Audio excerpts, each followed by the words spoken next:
weed. I know this, but I'm gonna get you high today. Cause it's Friday. Yes. You ain't got no job. Yes. And you ain't got shit to do.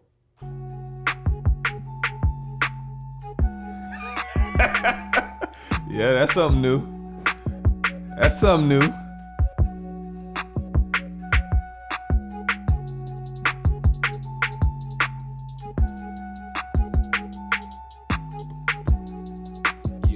I was gonna say, clearly you got to drop a point in which you like to come in.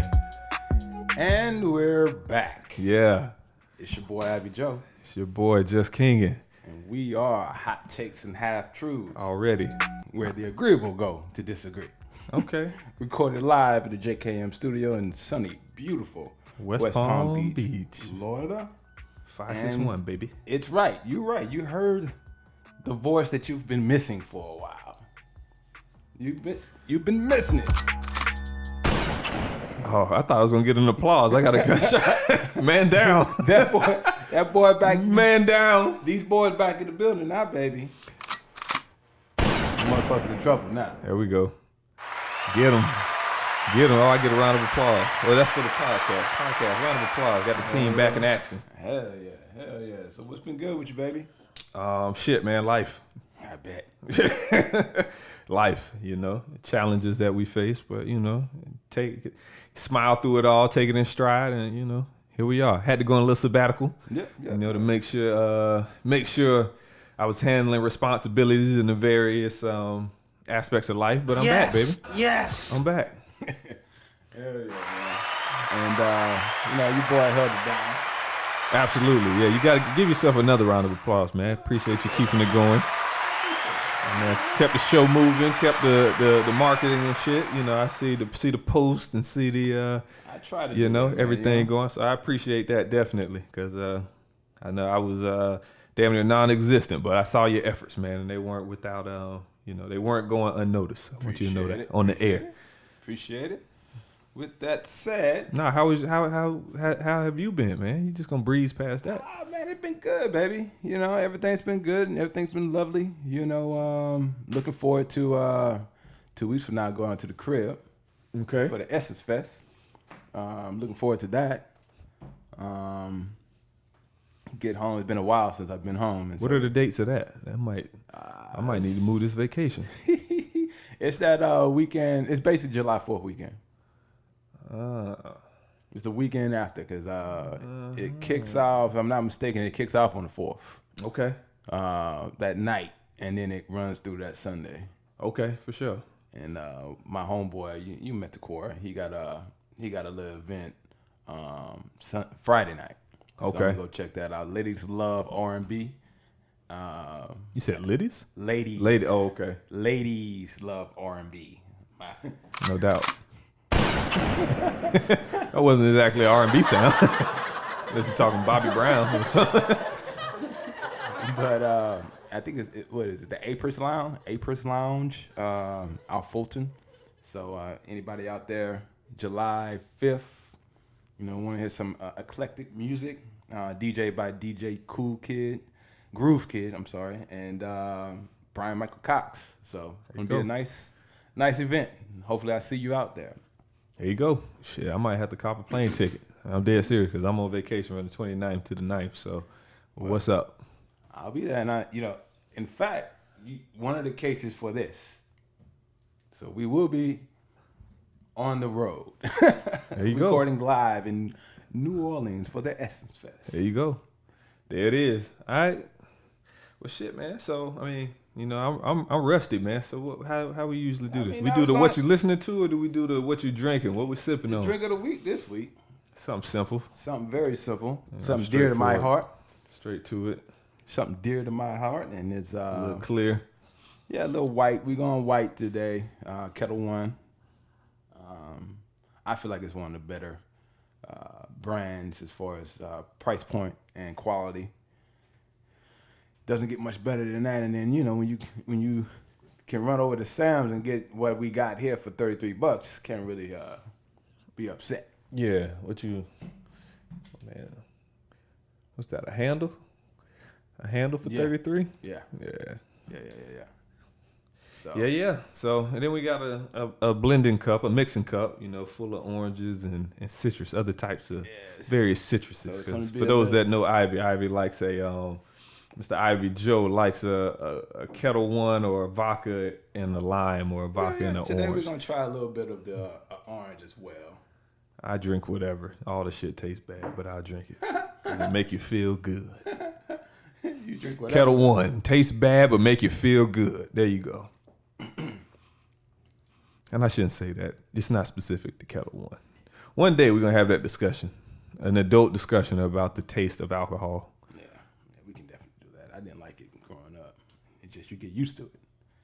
I think that's what it is. You just get used to it. Yeah, I think we can all agree it all tastes bad, but when you need a little stress relief, that's really what it's about. It's got to be. I don't think anybody enjoys the taste of vodka. So we're recording at a different time, It's a little early. Yeah, like I just finished my my Dunkin's coffee. With this new station of life, comes new recording times and all that shit. So what normally we do in the afternoon into the evening, we have adjusted to the morning. Ish. Well, it was the morning when I showed up, But you got pre-production and everything. So and your boy overslept. I admit to that. I would admit to that. I wouldn't expect you had to wake him up this morning. Yes. Had to wake him up this morning. When you say 11 to 2, I was like, this nigga gonna come at 2. Nah. I see him at 2. Nah. That was always a sticking point with me, man, because I was always the black person that actually showed up on time or at the time the function, said to be there. That's good, man. That's good, my brother. You know what I'm saying? Boy, trying to, get me to show up at brunch in rare form right now, man, doing this. That's what you do at brunch, man. You get wasted. Yes. I would not disagree with you. Hey, man, I can't drink like I used to. I'm realizing that. I'm 30 now, so. Yeah, I told you. Fucking made a quick trip to Orlando a couple weeks ago, to spend some time with the frat. And, I think I had like 5 drinks, I'm the 5, so I stop it at 5, And boy, that next morning, I had the plans to, wake up, 10 o'clock, shower, pack up, slide back down to Palm Beach, then go into work about 1, 2 o'clock. And my body had different plans. You know what I'm saying? Woke up that morning, I got the shower out the way, got the bag packed, but when I started out the door down the hallway, my body was just like, nah, we not doing this. Yeah. Like whatever you had planned, we got different plans. So you need to take your ass back to the room and lay it down before you hurt yourself. So I did just that. So I got to learn to adjust how you drink, baby. Yeah, that's a part of getting old, man. Unfortunately. I ain't doing it today though. And it happens quick too, dude. Real fucking quick. Yeah, that was out of nowhere, but yeah, we survived and we back. So what's up, man? What you been listening to?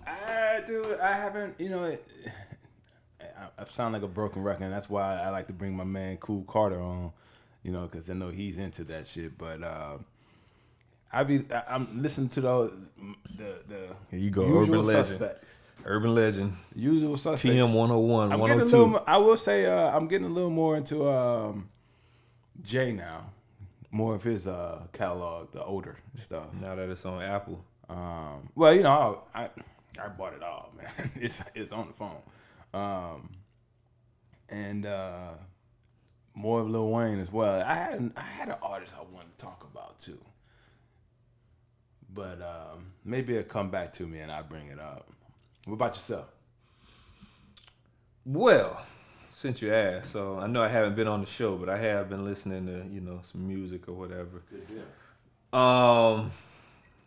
So what I was bumping when you came in the room with the Kettle One, this is his new album, man. This shit, it really bumped, man. I heard people kind of, I think Joe Budden, gave it a little bit of a subpar review. I don't think he really gave a subpar review, but he said the young man wasn't on beat. He didn't rap on beat. But I'm talking about T Grizzly, man. T Grizzly new album, Scriptures.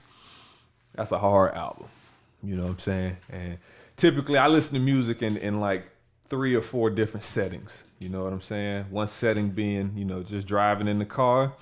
When I'm in the car, you know, I like well-produced music, like things like Big Crit, things where like the instrumentation is good, you know, and it's like, it just sounds good in the car. You know, you got car music, you know, things that if you got some 12s or something. It's like, it just speaks to you better in the car. It ain't got to be like litty. You ain't got to be dancing to it. It's a vibe. Then I got what I like to listen to in the gym, which is like aggressive. Yeah, it gotta be aggressive. Yeah, so like my T Grizzlies in the gym, Joyner Lucas in the gym, Meek, things like that. You know, I like to hear in the gym, and that's where that T Grizzly fell in. But it's hard, man. He got some hard. Kevin Gates, another one that I like in the gym. You know, I like to put on some Luca Brasi and just get to the weights. But this scriptures. He got some joints on there, man. And I mean, it's like, it's a few that you kind of, you know, don't really, I know he was getting at, but they don't really fit as far as the overall theme. But for the most part, you could just put that on and ride. Like if you go into the gym and you got like an hour and a half workout plan, you just cut that on and just let it go. Gotcha. So he just got that energy, man, that he brings to the records. And, you know, I fuck with him. So T Grizzly Scriptures, check it out. And then I guess in addition to that, Gold Link Diaspora album drops. So I've been chilling with that. That's more like car music, you know. That's like a vibe. Like I want to hear that like at the crib. Nice glass of Kettle One, you know what I'm saying? Because he got a bunch of different vibes he goes through on there. It's not just like one kind of sound. So some of it, you know, I fuck with. Some of it was not for me. You know, so a couple more skippables on that one, but I think overall good music still. Gotcha. Well, I mean, I'll be checking out the T Grizzly. I mean, I saw something last week. He was, I guess, doing his you know, rounds as far as for the release, and he had some issues with NBA YoungBoy. Yeah, them niggas were shooting at each other, rolling loud. Yeah. I'll say there's something going on there. I didn't know, man. That was that whole issue where, you know, somebody got killed, you know, in that shootout, and I don't know who's at. You know, I ain't trying to dry snitch on neither one of them, but you know, I hear that, you know, I hear they got smoke between one another, and I don't even know if that whole shootout with the person getting killed was between them two or just, you know, them being out and about, and because they had drama, and because you know how it is, it's like if you got drama and then it's like both of y'all in the same area and then something like that happens, it's kind of, you know, the headlines try to attribute it to that, and I don't know if it was that, you know, because we all know, man, you come out to like a big festival like that, like the Jack Boys is watching, they out and about, you know, people is I know Classic Weekend in Orlando, it was pretty typical, you know, where it's like people just on edge, you know, so all it takes is you to cut somebody off in traffic to get it on and popping, you know. It could have been something like that, but they definitely had some smoke, and you know, hope they could resolve it, man, because two talented young artists or whatever, and you know, they're not even from the same region, so it's it's not even like you all beefing for the same consumers or for the same regions or nothing like that. So y'all should just squash all that. Do we know what started that? You know, I'm not even in that world right now. Nah. You know, it just so happened, like I guess I have some of the same critique as Joe Budden. The one thing I don't like about T Grizzly, it don't feel like he's on the beat. You gotta listen. You listen to this album, I guarantee it'll change your mind. But he even got a bar about that though. He got a bar where he say, you know, them Detroit niggas want me to, you know, stick with that Detroit flow. And he like, but that ain't what get the bag. So.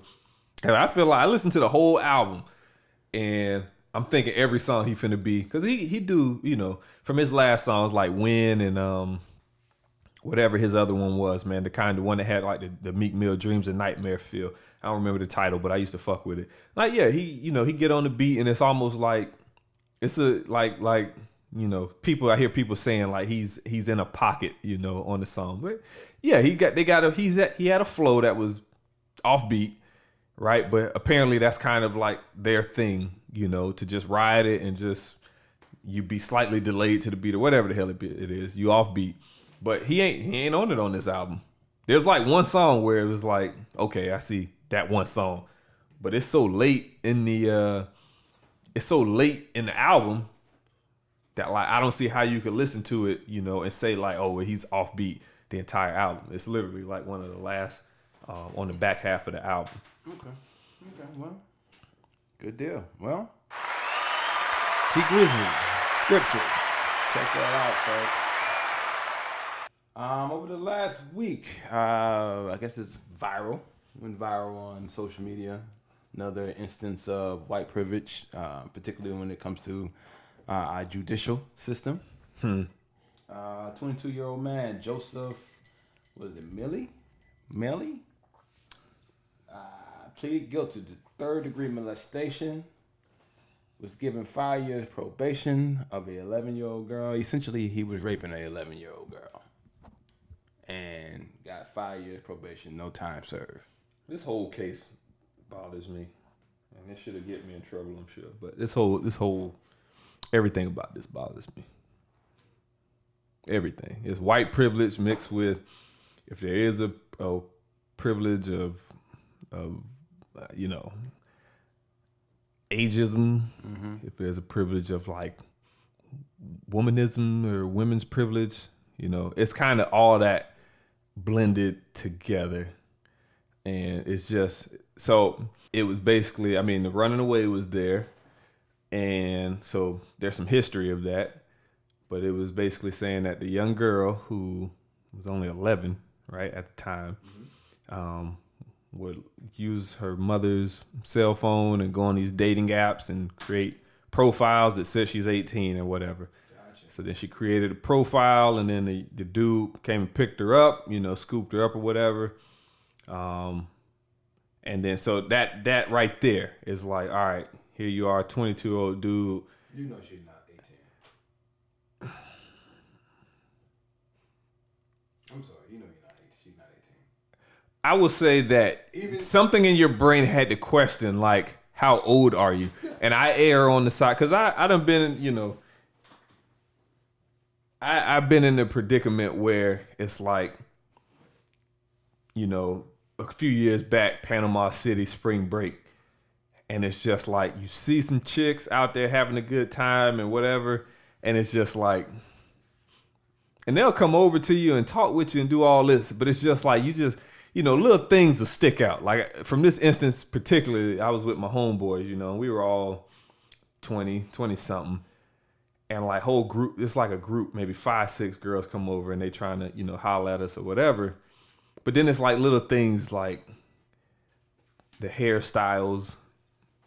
One of them had like braces and it was like neon rubber band colors in the braces. And it's like little shit like that just make you wonder, just like, you know, how old are these girls? And for me, rather than trying to figure out how old they are, I just err on the side that like, if my mind goes there, they're too young. You too young. That's it. It's cut and dry. Because you can have some young, you know, you could be young and look grown. Yeah. So I don't err on that, you know, but I, you know, just trust my instincts to where it's like, if a bit, you know, got a, you know, PJ Masks ringtone or something like that, it's like, okay, yeah, you, we're not even gonna ask like, you know, is that like your kids? You know, do your kids like that ring? No. All right, you too young, shawty. You know, just little stuff like that. And apparently this young man hasn't, you know, committed to that same level of like where you draw the line, you know? So that was the first like red flag for me in this story. It's like, okay, dude went and picked her up. And I don't know what this young lady looked like. I don't know if this is a case of like young and looks older. You, either way, you know, during the conversation, how old this person is. Yeah, but we in an age where you don't really need conversation. We're in an age where it's like, if you can text, you know, and we text in shorthand, you know, you don't text in like conversational format. It's a WYD, nothing. But at the same time, you want a link. No, I get you. I'm not making excuses for him. Like I think he should have got the book thrown at him. Yeah. So let me get that out the way. But I'm just saying that like, the prosecution was trying to attribute it to willful ignorance. Yeah, see, and not having looked. We don't get that benefit of the No, we don't. So, and as a result of that, I just, like I said, my instincts are to just draw the line at certain points. And it's like, you got barrettes in your hair, like, to draw the line. Yeah.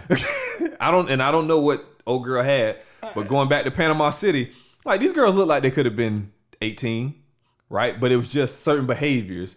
And then not even certain behaviors. It was like, once I saw like the rubber bands in the mouth and like the neon colors and shit, I'm just like, ain't no grown woman, ain't no woman with a 9 to 5 showing up with, neon pink, neon green, neon yellow, or just yellow, like shit in her mouth. Like, I ain't seen that. Like, most grown women that go to get braces, you can get in the clear rubber bands. You want it to be as discreet as possible. You know what I'm saying? It was just kind of that cliquey behavior and almost like they were peer pressuring each other to kind of do something. I'm just like, yeah, there's something else seen right here. Y'all have a good day. Let's keep it moving, fellas, But in the case of this young man, he bagged her. He did. So, take her back. And the story it goes from, and that's the other part where I said, like, there's some ageism here. There's some, maybe some women privilege, not ageism, but age privilege, women's privilege. Because the stories I read, it was like their investigation was just like, oh, so you went back with them and then what? And it's like, oh, I fell asleep and then I woke up and something had happened.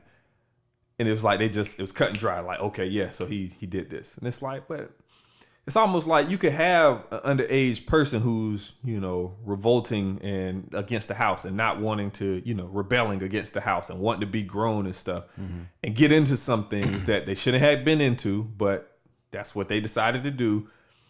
And then it's just like, that's where the investigation stops. It's just like, well, he clearly, like, okay, well, maybe, like, I guess as a man, I kind of want to hear the man's perspective too. I want to hear his side of the story, right? Not saying that clears him of anything, but it's like, you just went over. I guess the picture that they kind of painted was like this little innocent girl with like a teddy bear who went to sleep and then woke up and, felt whatever. Violated. Yeah. And that could have happened. And I'm not saying it didn't. And I'm not trying to, again, let me be clear.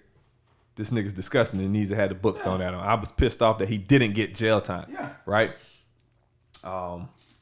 Especially knowing stories of like the young man from Georgia who was dating a girl who was a year younger than him, a year and a half younger than him. And got real time. Got statutory rape, got real rape and all that, and then served time. And this was a top, D1 school prospect, NFL prospect potentially, right? Stuff like that. But it's just, to me, it's just like, okay, you found out about it. Like, there's no responsibility ever go on the young lady. Was there any due diligence to like really vet out her story? Which is, again, the young man is nasty because she's 11. But do we just stop at like what she says and then not even investigate what this young man says the story was? Like, I just found that to be odd. But so this whole thing just put me in a weird place to where I guess so. I guess from my perspective, this is probably in a microcosm of how you would want, in theory, the justice system to work for everyone. To take into account the circumstance. But I guess from my perspective, I know I wouldn't have got the same benefit of the doubt. Yeah, and I can't say that that's true because I feel the exact opposite. I feel like it was like the sentencing didn't match the crime, right? Or the punishment didn't match the crime because he wasn't sentenced to shit. Nope. 5 years probation or something like that, right? Nope. Like, I feel the exact opposite. I feel like being of the judicial system, right? You're supposed to do your due diligence and accurate and, to your best effort, investigate what really happened and say what really happened, right? Because you're calling it a rape. Yeah. Was she really raped? Or was this a young girl who was being grown, right? Put herself, because on the front end, that's what it appears to be. The front end is a young girl creating a profile on a dating app, soliciting, Did she use her pictures? I don't know. Maybe not, but even that is, right, that's still soliciting. She's catfishing, right? And that's what I have an issue with, is because, okay, you're calling it rape on the strength of, she said I fell asleep and then woke up and there was, I felt different down there, right? But to me, I feel like you have a young lady who went out and almost solicited all this, right? I don't think and I guess, and it's hard to get out of my mindset, right? It's like if I'm, using Tinder or something like that, and boom, shawty say, come scoop her, I go scoop her, and then she looks totally different. You're not gonna question it. I will question it. That's what I'm saying. It's hard for me to get out of that mindset, right? It's hard for me to, that was strike one right there, baby. Already when you absolutely strike one, like, right, absolutely. But you wrong. To me, it's just like, I mean, Ariana Grande looked 11. Yeah. And niggas been smashing her. So let's not fucking act like there aren't women who look young. No, I don't want to hear it. Ariana Grande looks 10 and a half. I give you that. And Big Sean, Yes. Mac Miller, Yes. rest in peace, not trying to soil nobody's name, but there are women who, if Ariana Grande was walking single file in front of a middle school field trip, I would not think Ariana Grande was not a part of that. I'm not attracted to Ariana Grande because of that. I think, though, at the same time, when you talk to Ariana Grande, you be like, oh, she's not 11. Maybe. I've never heard her talk. I've never. I like, again, man, I just feel like she rich and famous. She got publicists. She got people that, say things for her. I don't know. I just feel like an 11-year-old is going to talk like an 11-year-old. But again, I think you're approaching that from your perspective, where maybe you like conversation, right? So any woman you go on a date with or that you're courting, right? Conversation is like a thing for you. This young man might have, and I'm not making excuses for him, but if he is of a younger generation. He's 22? Yeah. You coming from the WYD. What are you doing? And if that's how you're used to conversating. So it appears she made it back to the crib, so you had to do something. Like, you weren't just deaf muting the motherfucking car. Maybe dog, come on, man. I got little cousins that, they get in the car and their heads down, they're in their phone. So yes or no answers. Because they know you. No, it's not. This ain't even me riding with him. This is stories of other people riding with him. They know them. All right.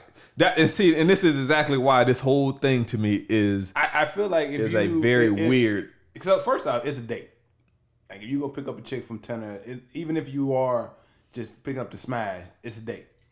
If I'm picking up to smash, it's Netflix and chill. It ain't call that a date if you want. Literally, unless you like pick her up and go around the corner, smash in the car. If you got to go back to the crib, that's a few minutes. You're not gonna just shoot the shit. Talk. That's what I'm saying though, bro. It's like I feel like people are weird now, and I don't like the word weird. I don't really like the word weird per se, but weirdos. It's just generational differences to where I think you can text somebody and through like texting in shorthand, like you feel like you've created a bond or something through that. I don't feel that way. You know what I'm saying? Like when I'm texting, like if, and I think I'm a bit different because I see a lot of women complaining that like dudes text them in shorthand. They don't text them in full sentence. I hear women like say stuff like that. Like, I want to hear, I want to see full sentences and stuff like that. And that's how I text. I text conversationally, I mean, this whole podcast was formed out of me and you going out having a drink or two and over a couple of drinks, the conversations that we would have. And then we said, hey, we should probably, put this on, I would say wax, but you know what it is, hard drive or something like that. Yeah. Right. So we clearly enjoy conversation. I don't feel like that is a thing generationally. I feel like, you go a generation below us. I don't think that's a thing. I think I see more. Like when I text my nephew, it's more shorthand. It's what you up to this weekend? IDK. That's the response I get back, and it's like, damn, is he mad at me or what? And I don't think he mad at me. That's just how they text. Mm-hmm. So I feel like from the young lady standpoint and maybe the young man, you could absolutely have built a connection through shorthand ass, acronym ass text messages. And then get in the car and it's like, how many times ladies complain again about dudes taking them out and it's like, what do you want to do? Well, I don't know. Dudes don't have nothing planned. I don't come from that era. I come from that generation, that era where it's like you supposed to, like, as the man, this what we doing. You know what I'm saying? You can ask them like, hey, how do you feel about, dinner and a movie, or how you feel about we go get some brunch and then go shopping or something like that. But it's like, but you put the plan out there. That boy been stunting for a long time. Nah, whatever, man. You know, always, brunch and shopping, huh? you know what I'm saying? But it's just it's not so much about what you do, but it's that you have a plan. You know what I'm saying? And you know, and while we on it, you know, shit, since you're gonna put me in that box, I mean, I've been the one to send the, you know, to show up and say like, hey, this what you gonna wear, this where we going for dinner, and this what, yeah. So I'm of that ilk, you know. We not gonna make it seem like dudes don't do it. I ain't done it in a while, you know, so I probably need to, you know, dust it off here soon. Yes. But yeah, that's what I was raised to, you know. That's how you know, when it's a date night, you know what I'm saying? Hey, this the restaurant, this the time. It's a heels kind of a spot, so you need to, you know, take your heels out. Cause ladies, I know y'all be texting your girls like, is it a heels night? So I'm gonna save you all that. I'm married, so I don't know who I'm talking to. It's always a hill. Yeah, I'm gonna save you that. It's a heels night. You know what I'm saying? I will bring out, now I ain't talking to, you know, the comfortable heels. I'm talking the 4, 5, 6 inch heels. That's the kind of night it is. You put that out there. I don't know that this younger generation do that, dog. I don't know that they do. I think that it's a bunch of what you want to do, IDK. Okay, well, we'll figure it out. All Boom. I know. So again, I can only go on my experiences. At that age, I knew when there was like a young girl. And when I say young girl, I'm talking about 16, 15. This is 11. And I, you know, at that age, because like, you know, at that age, you still kind of go back around to high school here and there to the games, per se. I ain't never go back, but okay. I mean, I'll take your word for it. You ain't go to my type of school. And we'll go. Wait. What do you mean by that? I mean, it's a black school. I went to a black school. I mean, we have history. So I went to a black school. All right, so I went to Evans. So I went to a Popka, which was technically majority black. So all I have to say is McKinley Senior High School was the first public high school in the state of Louisiana for colored people. Okay. I don't know nothing about. And my mom been working there for like 20-some years. So Manor Evans High School in Orlando. So it's, you know, people take ownership. Okay. So I'm not saying this to deflect or to come off as defensive, but so Evans and Jones in Orlando is like when FAMU and BCU link up and do the classic. Like we do the Battle of the Bands, we do the game at the Citrus Bowl, which is now Camping Stadium or some shit like that. Yeah. So it's Camping outdoors. Yeah, it's one of those schools. It's similar, right? We have the Battle of the Bands with the marching bands and all that. We do that too. Okay, so it's the same thing. It's the same vibe.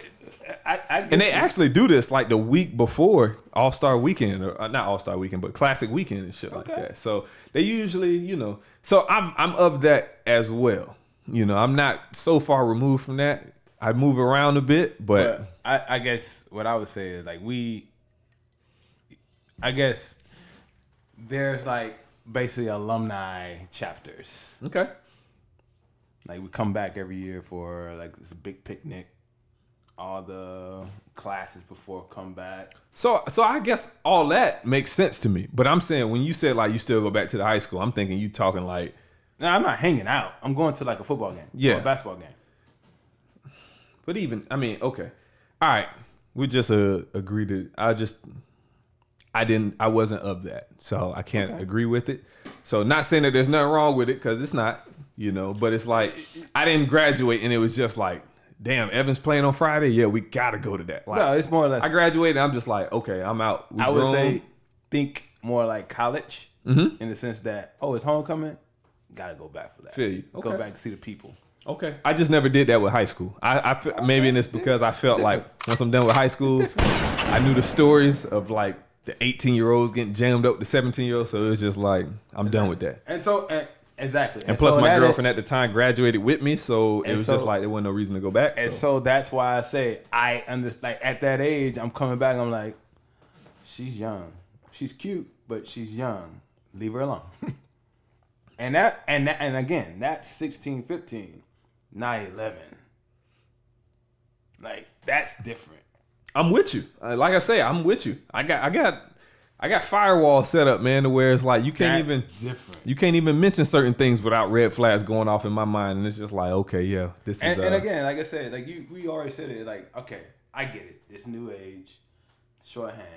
But the first strike, let's say for instance, if she was catfishing, like we are sort of assuming, that's the first strike when she get in the car. Like, oh, you don't even look nothing like your fucking picture. But that's my whole issue with this is that none of that was ever released. And if that's what happened, then instantly I would think you should start like questioning. Like, okay. But I didn't see that in the 5 or 6 articles and videos and stuff that I watched. None of that was released because of her being a minor. So okay, with respect to that, I understand that, right?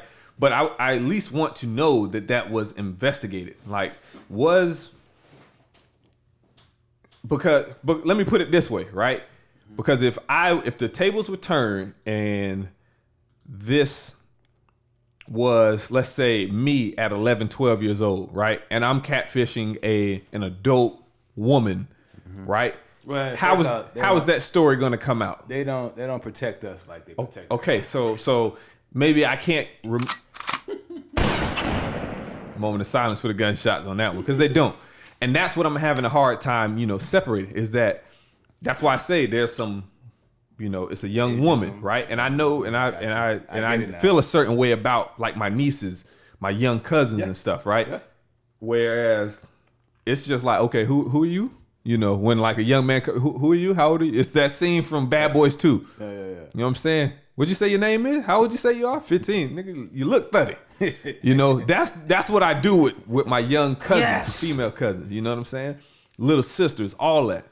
So I get that, but it just feels to me that like because she's young and white, that like instantly the judicial system is on her side, whereas she could have been. I think so.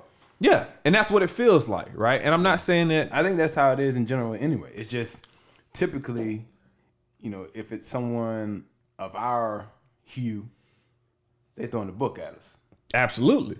And in this case, they went out of their way to try to take in the context and the situation. And it's like, no, man. These but taking the context, and then it's almost like, and I feel some type of way because I done watched, when they see us and all that stuff, and I see how I can't get through the first episode. It infuriates me. It infuriated me, but it was like I wasn't like that mad because I done seen all this shit and then read all this shit. I know the story of Malcolm X, Martin, Huey P. It's Martin one thing to read it. I know all this stuff. But it's like see it. But it's like it's one thing. I think it's more so like when that's how the world is. Like I already know that's how the world is, so I'm not surprised when you tell me a story about it. And I kind of followed this story as it was happening in the early it's like early 2000s when you got out. Yeah. So I kind of was aware when it was going on. My shout out to my stepdad because he would always have like CNN on MSNBC, whatever, and I was kind of aware of this stuff when it was happening. So to me, it's it's good that they made that Ava DuVernay made a documentary about it or a miniseries, but I kind of already knew about it. So it's like trying to trump the initial emotions. It couldn't happen. But with this, again, I just feel like, it was just like, if you're going to throw the book at him, throw the book at him. And I guess that's why this is so weird to me in this case. And I'm just like, all right, I can't fuck with it because if it was a man raping an 11-year-old, you doing that time, right? But they didn't take that path. So, okay, clearly there had to be something discussed behind closed doors where it was like, okay, she was out there soliciting this maybe, so let's not, and that's why they call it willful ignorance, right? They're trying to say that like the young man, there were red flags, but for whatever reason he chose to ignore them, and he was trying to get him. Yeah, or maybe not even, but it's just like you never stop to ask the questions. You never stop to think that like, okay, she had a Hello Kitty or Dora the Explorer book bag. That didn't strike you as odd. And that's how my mind is playing this out. It's like when you pick up 11-year-old, there are obvious signs when you pick up 11-year-old. Like she ain't got a Gucci bag. She ain't got a Fendi bag. You know what I'm saying? A Louis bag. You pick up a grown-ass woman, more than likely it's going to be something. Even if it's not to that extent, it'll be a Michael Kors or a Coach, right? you know, a grown woman gonna have a bag. She gonna have a nice bag. This shit got a cartoon book bag. That don't. Okay, but it's just there's too many gray areas with this to where it don't make sense to me. It don't make sense that he serves no jail time. Yeah, it don't make sense that. So I was gonna go back to that. Essentially, like, yo, he's 22, she's 11. Someone's gonna like what? What's your boy? Anyway, Pulp Fiction. Pulp Fiction is another movie that he was in. He was like, no, someone's got to go to jail. Hey, someone's got to go to jail. That shit might have been 86. Someone's got to go to jail. That was an old movie. You know what I'm saying? Yeah, Like, yeah. It was like, matter of fact, I take that back. It was Lost National Treasure, and Nick Cage was trying to get himself out of jail. It was like, no, someone's got to go to jail. Yeah. Hey, someone got to go to jail, and this motherfucker didn't go to jail. Yeah, and so it's like immediately I stopped caring, especially once I seen, you know, that he's a white man. So it's like, so you got white privilege on both sides, right? Because if this was a little black girl, they would have, you know, been like I mean, I hate to say it, but you look at like the R. Kelly case, and they're like, well, you know, she does kind of look. She's a little hussy. And it's like, so you paint the little black girl as something, and maybe that I should have took that angle initially and maybe I didn't realize that was kind of how my mind was looking at it. Yeah. But like in the R. Kelly case, it's like, well, she's 15 or 14. Yeah, but she looks like, why does the black girls get that, but the white girl don't? So in my mind, it's like, okay, well, when it was a little black girl, this is kind of the angle that the prosecutors or the legal team took. Mm-hmm. But in this instance, it don't even seem like they even attempted to go down that path. So I'm glad we eventually got this out, because I probably was seeming like a low-key statutory rapist, which I am not. But I'm glad that, thank you for bringing that up so I could. We'll finally get there. Yeah. It took a while. There. Stick with us. I may need to do a commercial, just not a commercial, but just a kind of aside that you re-record this after we're done with this episode, and you just plop that right at the beginning of this conversation. But that's how I felt about it. It's like you did no due diligence to investigate the young girl who could have actually been soliciting and disguising or whatever, right? But whatever you did with the R. Kelly case with the black girl, where she was, clearly not looked at as just, oh, she's a minor, so he's fucking guilty, right? That wasn't the case, because he walked, right? What was done in that case, and why wasn't it investigated here? Because this young man pleaded guilty. Yeah. Right? He pleaded. So that's, you don't even, that's. They didn't go to court. They didn't go to trial. You had to do nothing as a legal team. Like, he admitted to it, but now he serves no time? This was all behind the scenes, negotiated. So he does no time. And that's the part that makes me feel like, okay, she had a part in this. Someone's got to go to jail. Yeah, she had facts. I'm tired of seeing like niggas being 18 and their girls being 16 and in 11 months and being on the list, and then a nigga serve fed time, or whatever, and then come out and he's on the sexual predator list. Come on, where it was like, yeah, but we were dating and this was my girl. She was in 11th grade. I was in 12th grade. I graduated. She's still in school, but there was clearly there wasn't a degree of separation between the two. No. But then here you got a man double the age who admits to it, gets no time to serve, and to me it's not justice. Shout out to my son, who it's not justice that he gets on a sexual predator list for the rest of his life. Like, that's not enough, because there's ways to circumvent that, whether the public knows that or not. Like, people change names, people do. There's a lot of ways where you can. Change names, move to a different county, different state, all this stuff where it's because you can be filed in a state system and not a federal system. It's ways to kind of move away from that and to get that, disassociated with you and your persons, right? But it just seems that, like, I don't know, man. I got too many questions in this case, so I just kind of threw my hands up and was like, fuck them. Guess when all said and done, as my man the Wolf once said, someone has to go to jail. And no one went to fucking jail. That's how I feel about it. When it's all said and done. Was the Wolf Pulp Fiction or Reservoir Dogs? But he was the guy. He was in both. Yeah, he was in both. Okay, all right. He was in both. It was all three of those I just said. Reservoir Dogs, Pulp Fiction, and that National Treasure. As Okay. like the FBI guy. But it was that scene that he was like, and old boy was trying to like, man, but I'm really not trying to go to jail. It's like, someone got to go to jail. Yeah. like, yo. In this case, yeah, somebody definitely should have been. Somebody should have been in the slammer, but you know, Mr. Joseph should have been in this one. That's pretty much where we're at on this. Moving on. Next on the docket. I'm sorry to derail that because you probably didn't expect that hot take on that, but Hey, we go where we go on this show, baby. it's just weird. It's hot takes and half truth for a reason, baby. You know what I'm saying? It's just weird. Don't hate me, ladies. I swear I'm all for defending women's rights and minority rights and all that. This case just stank.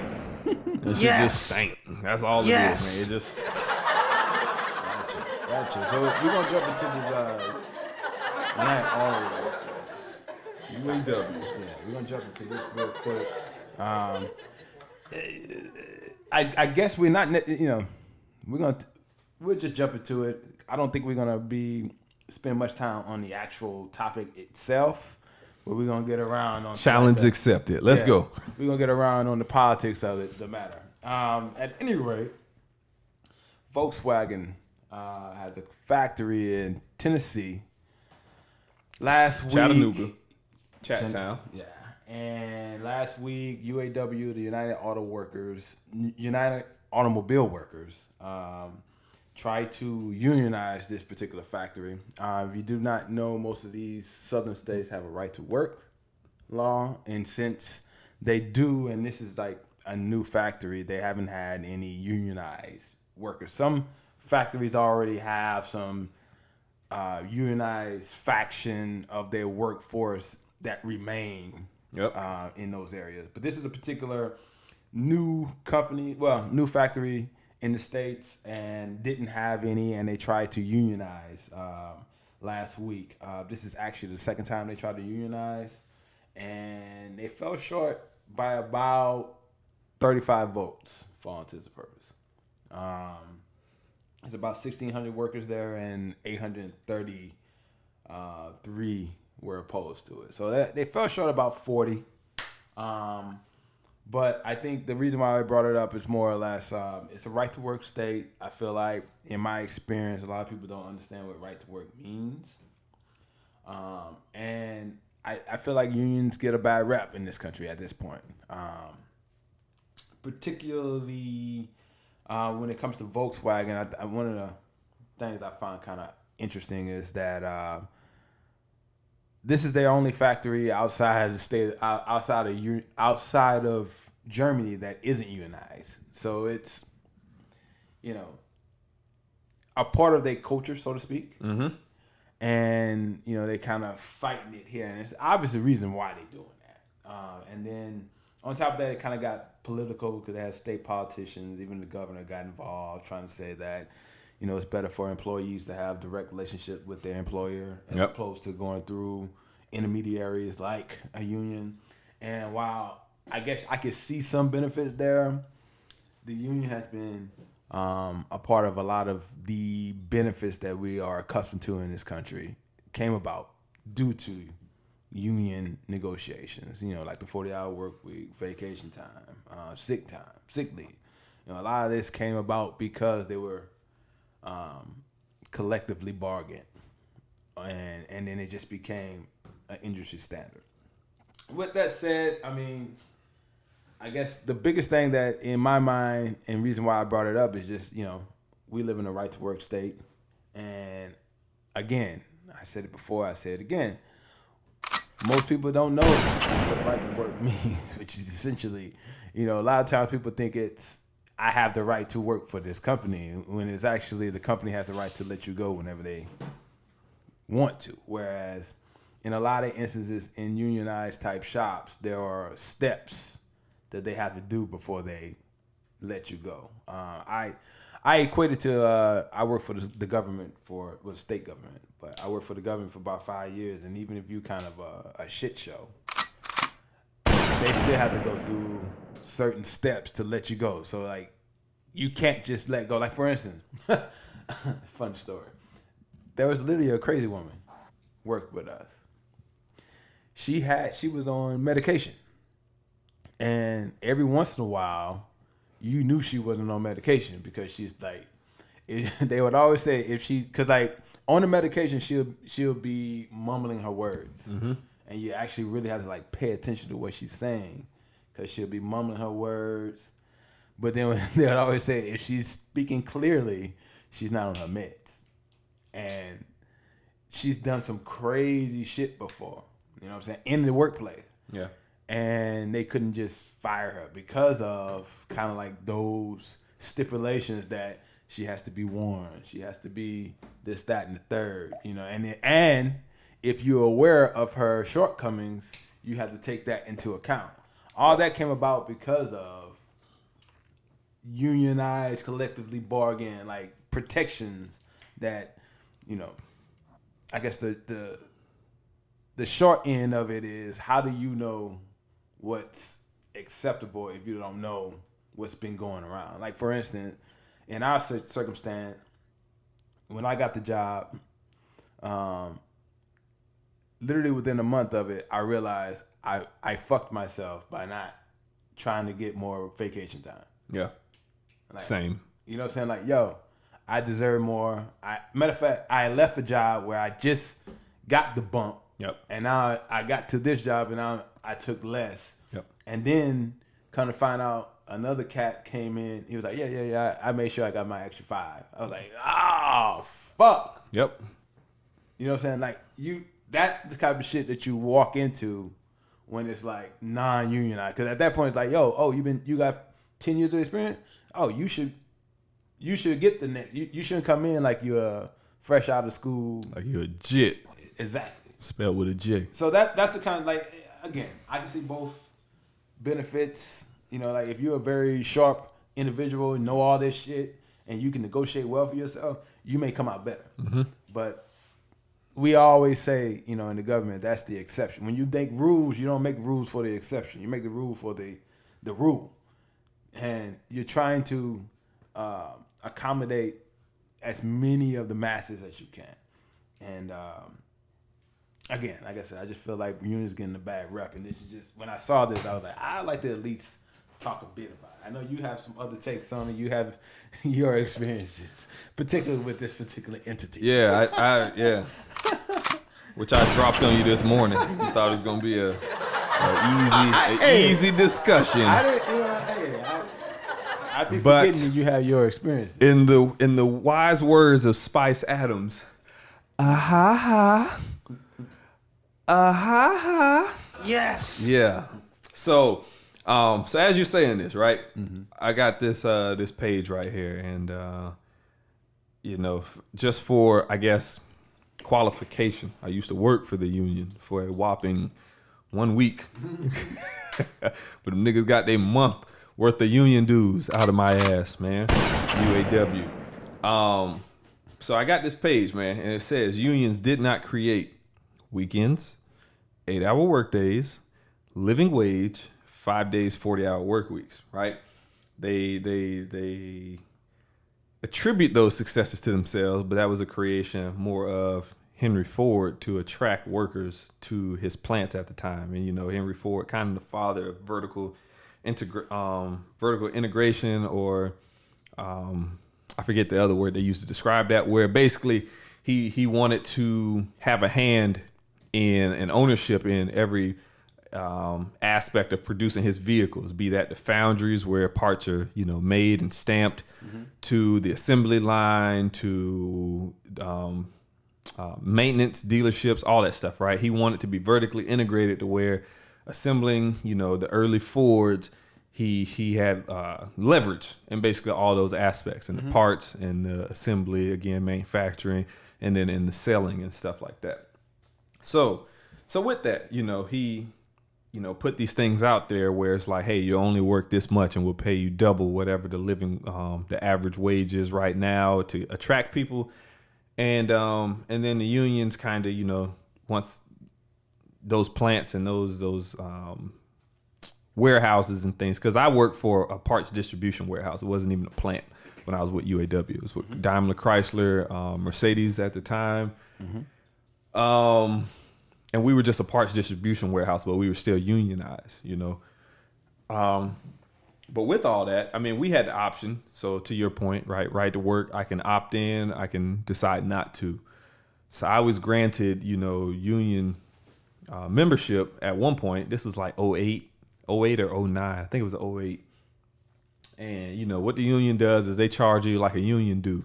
And you pay that like the first paycheck every month or something like that. And it's $50-$60 or whatever. And it grants you membership into the union, so you get representation. So when things happen, right, in the workforce, you're protected, right? So in the case of 08, which I will take myself out of this situation because I did not receive these benefits. But in like 08, 09, when the market crashed, right, I don't think people understand that like a lot of like the magnitude in which the auto industry was affected. And then when I say auto industry, They almost went away. say what? They almost went away. Yeah, they did. With the exception of Ford, GM and Daimler Chrysler, almost, the big three, quote unquote, I'm doing air quotes, the big three, two of the big three would have, you know, without government intervention, shout out to Barack Obama, those, they would have faded away, definitely. But so when you talk auto industry, like most people only think like assembly lines and dealerships. And a lot of people don't even include dealerships. But when you're branded with the Ford brand, like you're an extension of the Ford name, right? Mm-hmm. You could get out here and go shop at, you know, your off lease onlys and your, you know, mom and pop dealers or whatever. But it says something when the Ford brand allows you to incorporate their brand name into your operations. You know, there's like some, I'm going to assume on this, but there's assumed, you know, profit margins and things of that nature. Cause it's like, you could put the Ford stamp on it. You could say you're Ford certified. You could say all this stuff, right? Marketing to help you solicit a better quality of customer that the mom and pop shops, right? The buy here, pay here kind of places can't do. They can't say that their vehicles are Ford certified, you know, or whatever, Chevy certified, Chrysler, Dodge certified and all that stuff. So you thinking you're getting a lower quality customer, so forth, so on. So with that, the auto industry encompasses, you know, steel mills, aluminum mills, foundries, stamping plants, all of these things. So when you think of the Midwest, the iron, I think they call it like the iron belt, you know, from Pennsylvania all the way across Ohio, Indiana, all these plants. I mean, there's thousands and thousands of plants where a foundry, all they might do is melt aluminum to make door panels or doors for like Ford and the F-150, right? A lot of those was closing down. Doing a lot of them, right? And I've got this memory of my story specifically was, and this was a wild 2 weeks of my life, man. I was like 18, 19 years old.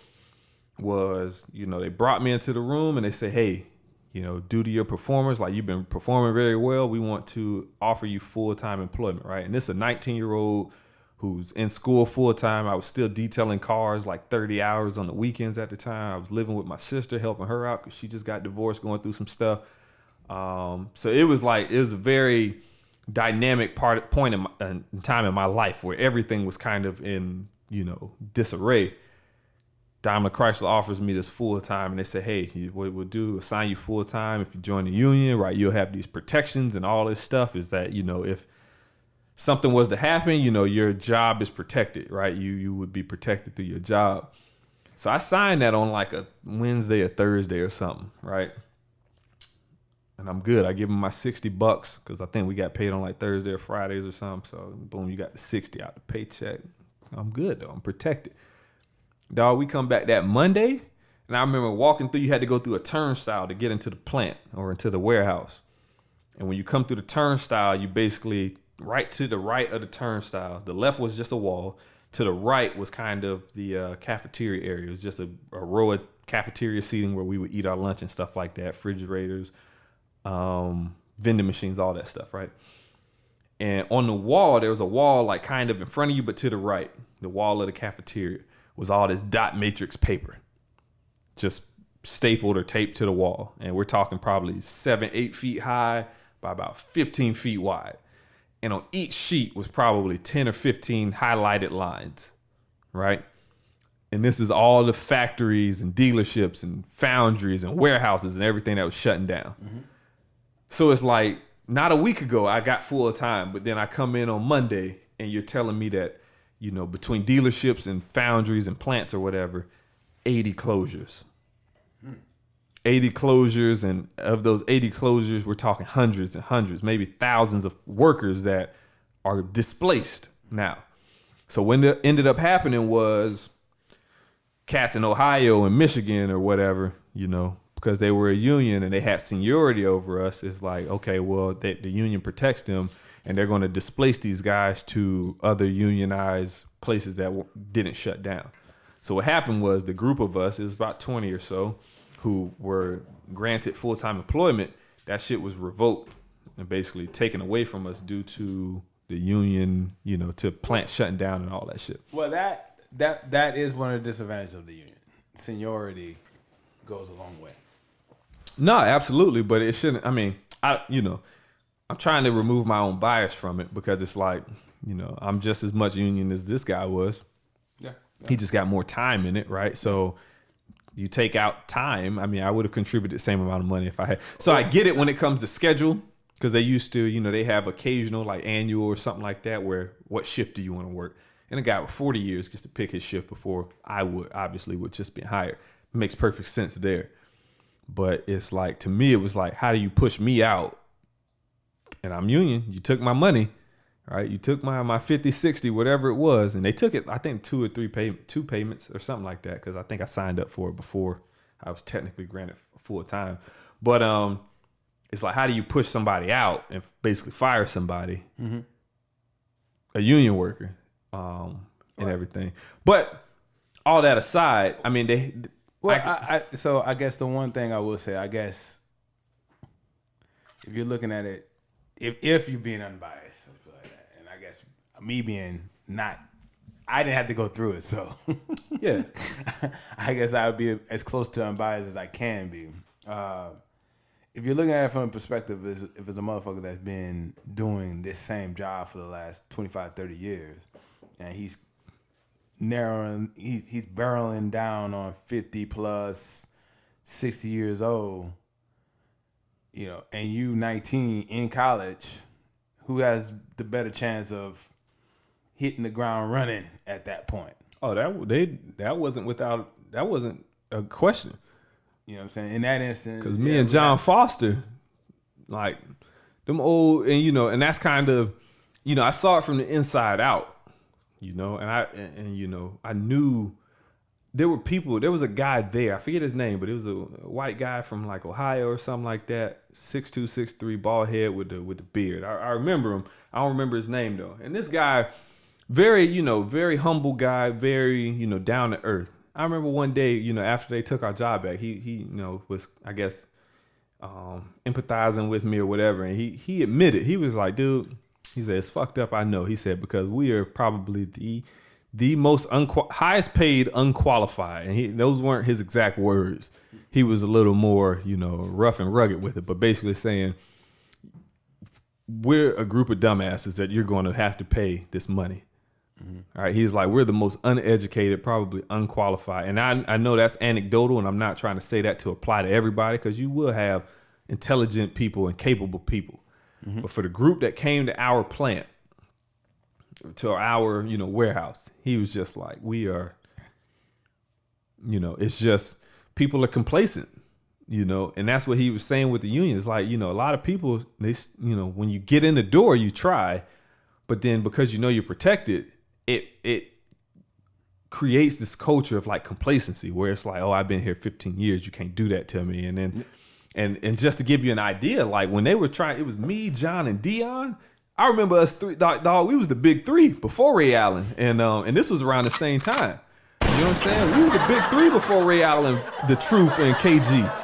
Because they put us back there in sheet metal. We used to call it the jungle. And it's like what the older guys, the seniority guys was picking, you know, that's what we call it. They give you a batch of tickets, you know, about, y'all can't see it, but I'm holding my fingers apart, probably 3 or 4 inches apart. They give you this batch of tickets and say, this is what you got to pick. You got to go get these parts, bring them to the docks, which was the trucks, where you put them in the cages or load them on the trucks to ship out to dealerships. Dog, what the senior people, the union people were doing in a shift, dog, we was getting done before lunch. Yeah, you were hungry. We was getting done before lunch. Like the union people was pissed at us because they're like, yo, why are y'all working so fast? And it's like, because we were looking for employment. So we show up, me and John and Dion used to like almost have little competitions between us to see who could pick. At the end of the day, we checked who picked the most, who had the fewest errors and whatever. So that, that the unions aren't like utopia. I mean, it's not like necessarily, but nothing is everything. But nothing is. And that's why I said I could be unbiased, because I knew guys that would get there and would bust their ass and rightfully so deserve the benefits that the union brought, right? But you got to understand that it's not this perfect, like you say, utopian culture of where everybody there is deserving. So who you say you got a text? Where did that come from? A text? What do you mean? You're talking about what unions didn't do. No, I just went to the website. It's like a historical. Okay, so I guess my only thing about that would be it's all marketing. So while I may, in general, they may not be responsible for it, but let's say, for instance, you said Ford basically did that. So those people let these people know, hey, this is what we got, and that unionized operation, like, yo, we need to get the same for my people, and just bit by bit by bit until it becomes like, oh, this is normal. You know what? This is, the 40-hour work week for professionals is, it's standard. And anything over that, we need to compensate them more. Yep. I mean, which was the other problem at that plant, but whatever. Keep going. But I'm just saying, like, maybe it's not just a blanket, like, yo, the unions did that, but at the same time, it's one of those things where enough shops caught wind of it, like, yo, we would like that too. Mm-hmm. And then all of a sudden, it's like, yo, we have to compete with these people, so we might as well. At the end of the day, it's all marketing. Yes, to that. It's all marketing, right? Yeah. It's marketing for the union to the plants to show their impact, and they have had positive impact, right?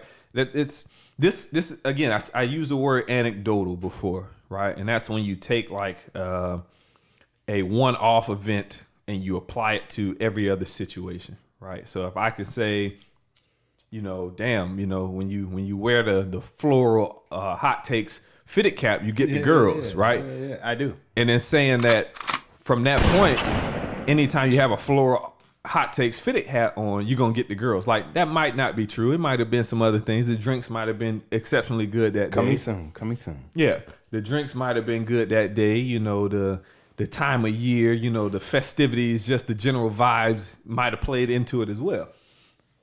And that's kind of, what I think was going on with that, right? Is that the unions are going to use that in their favor to negotiate contracts, right? And then if you're not pro-unions, you're going to not use it. You're going to say the complete opposite. You're going to say that, hey, we're able to maneuver the business a little bit easier, right, without unions. And the example I gave you in pre-production would be like automation. And I was just about that's what I'm writing. Yep. Would be like automation and AI right now, right? In a time where technologically we can make operations a lot cheaper by automating some of these plants, right? So, not to get out or interrupt you real quickly, but that's what I feel like a lot of these motherfuckers in the Midwest, how they got fucked. They fucked around. They let their legislators, the Republican, their politicians sell them on the right to work aspect of shit. And then what happened? Automation happened. Yep. Now, if you were still sort of a unionized shop, that union could have fought for you for a little while. Mm-hmm. Could have made things better for you for a little while. Ultimately, it's going to end, but you had some time to like, okay, what I'm going to do. True. I can see this coming. So the only thing I have to say about that is that what that does, from my perspective, all right, is it weeds out the complacent ones. And I'll tell you how, because there was one guy, sure, I don't even know his name, but he used to piss me off, man, because he, Yes. Other shit was funneling into kind of our work, me and my Compadres. Well, no, it was, like I said, it was a very rough, I was in a very rough transient time in my life. So I was hustling. But no, this particular individual, was my line name. I'm the Fire Dog from, Chi Tau Tau, Omega Psi Phi, UCL. Right? My line name is Hustle and Flow for those that don't know. Cause I try to make $1, and if whatever I got to do, I got, talk to you a certain kind of way to get you to see my way so I can get this money. I do it. So at the time, I was struggling, it was right after my motorcycle accident. So, You have one of those? Yeah. You ain't seen my shoulder? I'm missing like skin all over. Look, you can see it on my hands, man. I tell people, I can see my mistakes. I see. You know what I'm saying? I see the mistakes I made in life. Visual representations on my body, scars and shit that would be with me forever. But so at this point in time, I had some boys that kind of came to me with like some gold chains and stuff, and it was like, yeah. So I'm out here, I'm out here just whatever. Dudes telling me they hitting licks and got Jared or whoever, and I'm like, okay, boom. So I would buy it from them and then sell it. So one dude, I guess one person I sold it to was, friends with one of them. So he basically was harassing me on the job. And I'm trying to just like, hey, that's out here. This is in here. This ain't got nothing to do with that. So chill before we bring them problems to the workplace or whatever. But this dude was a piece of shit. Like nobody liked him. He literally had, I think maybe a year of full time ahead of me, right? But as far as productivity, I trumped him. Me, John, and Dion trumped him. It was no comparison. But it was this dude who, as soon as he got his union, I'm part of the union or whatever, he went from where me, Dion, and me and John were to falling back into his complacency again. You know what I'm saying? To this guy who's like, oh yeah. Oh, so we only pick 5 pieces per hour instead of 50. So that's kind of the culture that, and I hate to associate it with the union, but it's that comfort. It's comfort. Yeah. The union provides comfort to the workers, which they should do. But I guess my caveat to that, or my pushback to that, is whatever that is that they're doing. Like, say for instance, orders. So whatever they get, charged to do for that day, that was already negotiated. Like, yo, if we can get this many people to do this amount of orders in a day, but that can be stand on yeah, target. But that can be jaded though. That's what I'm saying, is that can be manipulated. I mean, that may be, but at the same time, the company had an opportunity to set the floor on that. They negotiated that as well. Okay, but yes, but what I'm saying is that if all your workers, right? Mm-hmm. Because we were just temporary. They brought us in for the summer to deal with the influx, right? The peaks.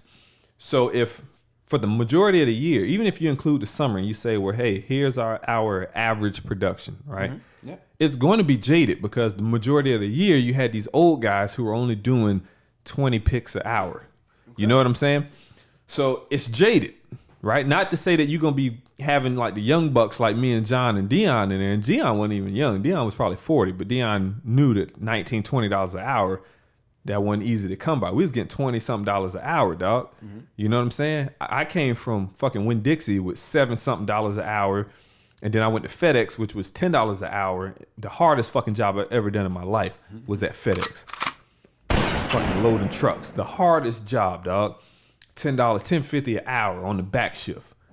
You know what I'm saying? To $20 an hour to pick 10 pieces an hour?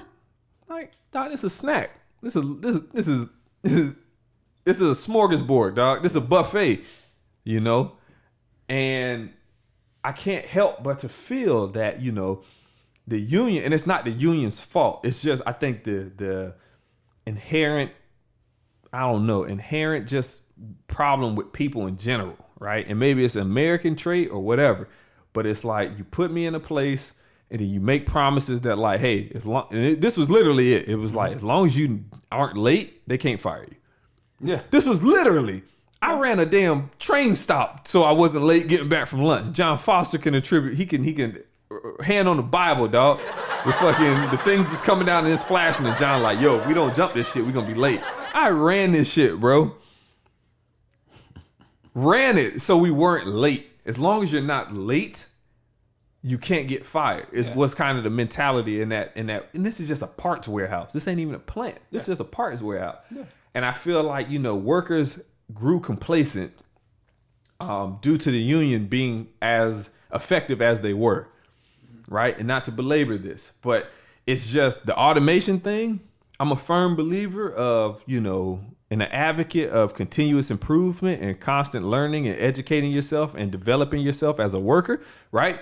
So if automation is happening, I've seen both sides. Yeah. I've been a part of the union. I've been a supervisor of millwrights and pipe fitters and plumbers and electricians and stuff. And I see that, like, if you stay on top of your trade and your craft, that you evolve your trade and your craft. Mm-hmm. So as the plants are going to automation and stuff, they still need people to build these things, right? So it's not that the jobs are disappearing. The assembly jobs might be sort of kind of disappearing. Yeah, but they still need people that know how to program the machines and work the floor. They still need people that know how to assemble the machines. They still need people that know how, they still need welders. They still need all this stuff, right? Certain things ain't going away. That's right.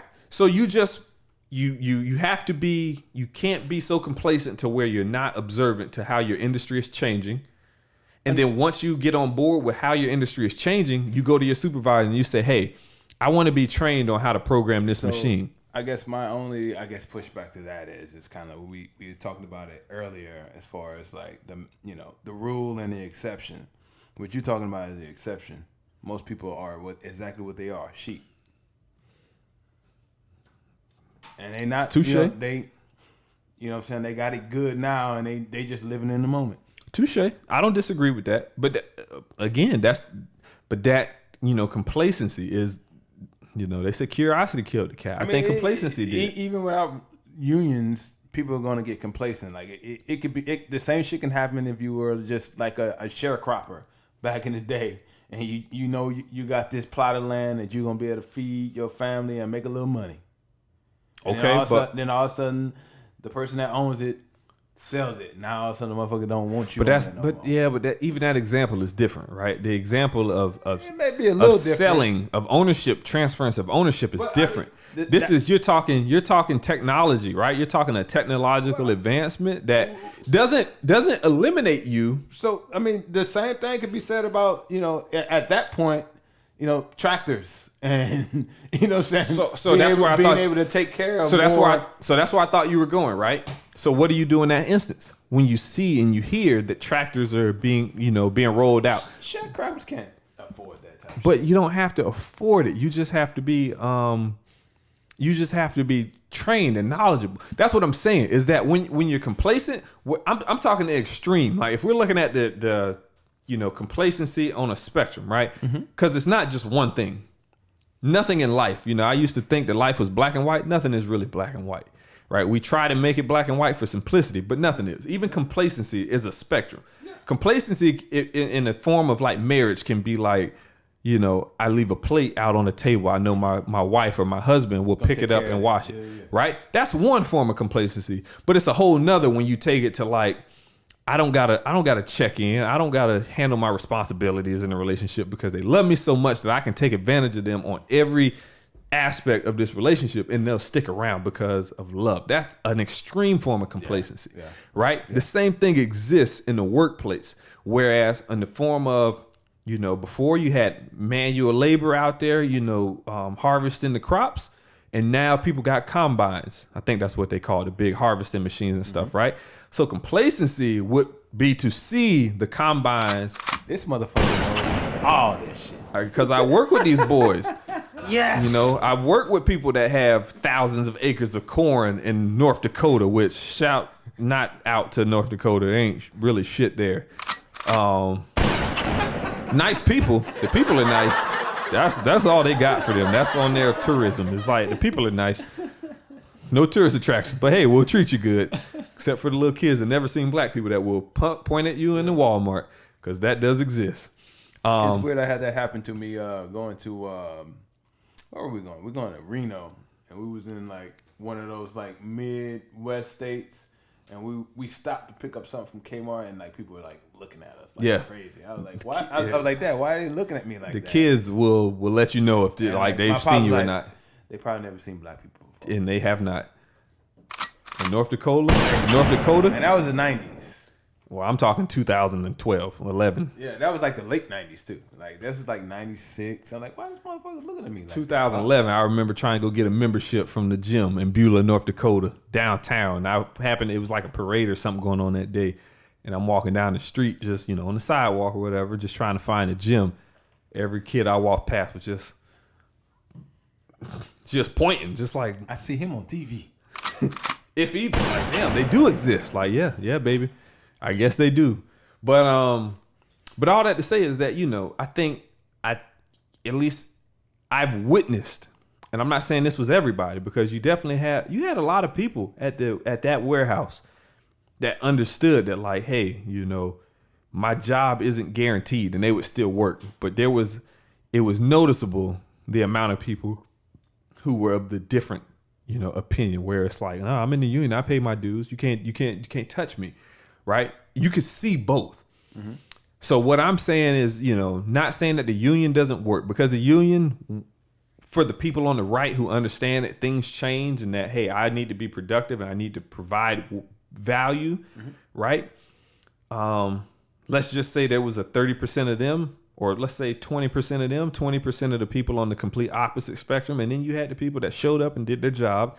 They didn't go above and beyond, but they weren't sandbagging like the other people, right? It's a typical Gaussian distribution, right? I was about to say, it's A and B and then typical. C. That's right. Employee. You got your outlier, so you can't look at them, right? Yeah. So you got to look at the baseline and what is in the center of the distribution curve. It all exists. So I could argue for a union, I could argue against them, And at the end of the day, if you're looking at running a business, you can be more agile if you don't have union representation. Yeah, exactly. That's what it comes down to. I can totally agree with that. That's what it comes down to. I don't lose no sleep for the rich, and I don't lose no sleep for corporation. Like, you supposed to be, captains of industry, the smartest in the industry, figure the shit out. Yeah. So in that instance, most of the people that's making these decisions are well off. That shit doesn't affect you like. No. The thousands of people that are probably gonna get laid off now, and now their family's gonna have to move. They're gonna lose their homes, or at least, what I'm saying? Shit's gonna change. Yeah, I mean, but even with that, right? Is that I financially, fiscally, I'm pretty conservative, right? Because I've been through these storms. I've been through where, and again, you were an exception. Remember that. I say this shit to Champ all the time, so I don't take that for granted, right? I know, but I pride myself on that, and I pride myself on knowing that, hey, the sun don't always shine. So that's why you put shit aside. Exactly. Right? That's why you put shit aside. You got your rainy day fund and all that. And, if anything, I would caution, the members, people that are in the union, because there is a significant amount of complacency there, is to understand that like industries change and to remain competitive. Like with the union, we're all this pro-America and made in the USA and all that, all the pride that comes with that, right? Mm-hmm. Is that in order to maintain that advantage, some of your luxuries may need to go away. Because just looking intra to the country, right, where you have unionized state. I mean, this goes back to the fucking slaves, right, to the civil rights movement, which it wasn't because of it was ethically or unethical to have slaves. It was economics. It was the North who didn't have slaves, right, had to pay these people to compete in the same industries, textile industry, cotton and everything. Yep. For them to harvest, it cost them to harvest. It was economics that caused that. Yeah. Whereas in the South, Louisiana, they're cheating. Right? Georgia. Where your people from? Alabama, Mississippi, They're not paying for labor to harvest the cotton and stuff like that. They ain't got to be as agile. They ain't got to run their operation as well. They were more agile, is what they were, because it's like, oh, we need to up production. Or one can argue that, like you're saying, they were being complacent because they didn't have to make those. Absolutely. Absolutely. Like, oh no, I ain't gotta make those. I ain't gotta upgrade my stuff. They still gonna buy it. What the fuck is a cotton gin when I could just go get 60 more, 60 more for the field. I got 400 people out here, man. Boom. I just work them longer. Thank you. Exactly. Right. So that was an economic decision. It wasn't because they felt bad for black people, right? Like they try to teach us in the books. And the same about the civil rights, because the funny thing about Civil Rights Act, you always get the picture of like Martin Luther and Malcolm X, but it's always funny to me that whenever they quote unquote do something for us, how other minorities or other people benefit far more. Everybody benefits out of it than us. We are the tide that rises all boats. Mm-hmm.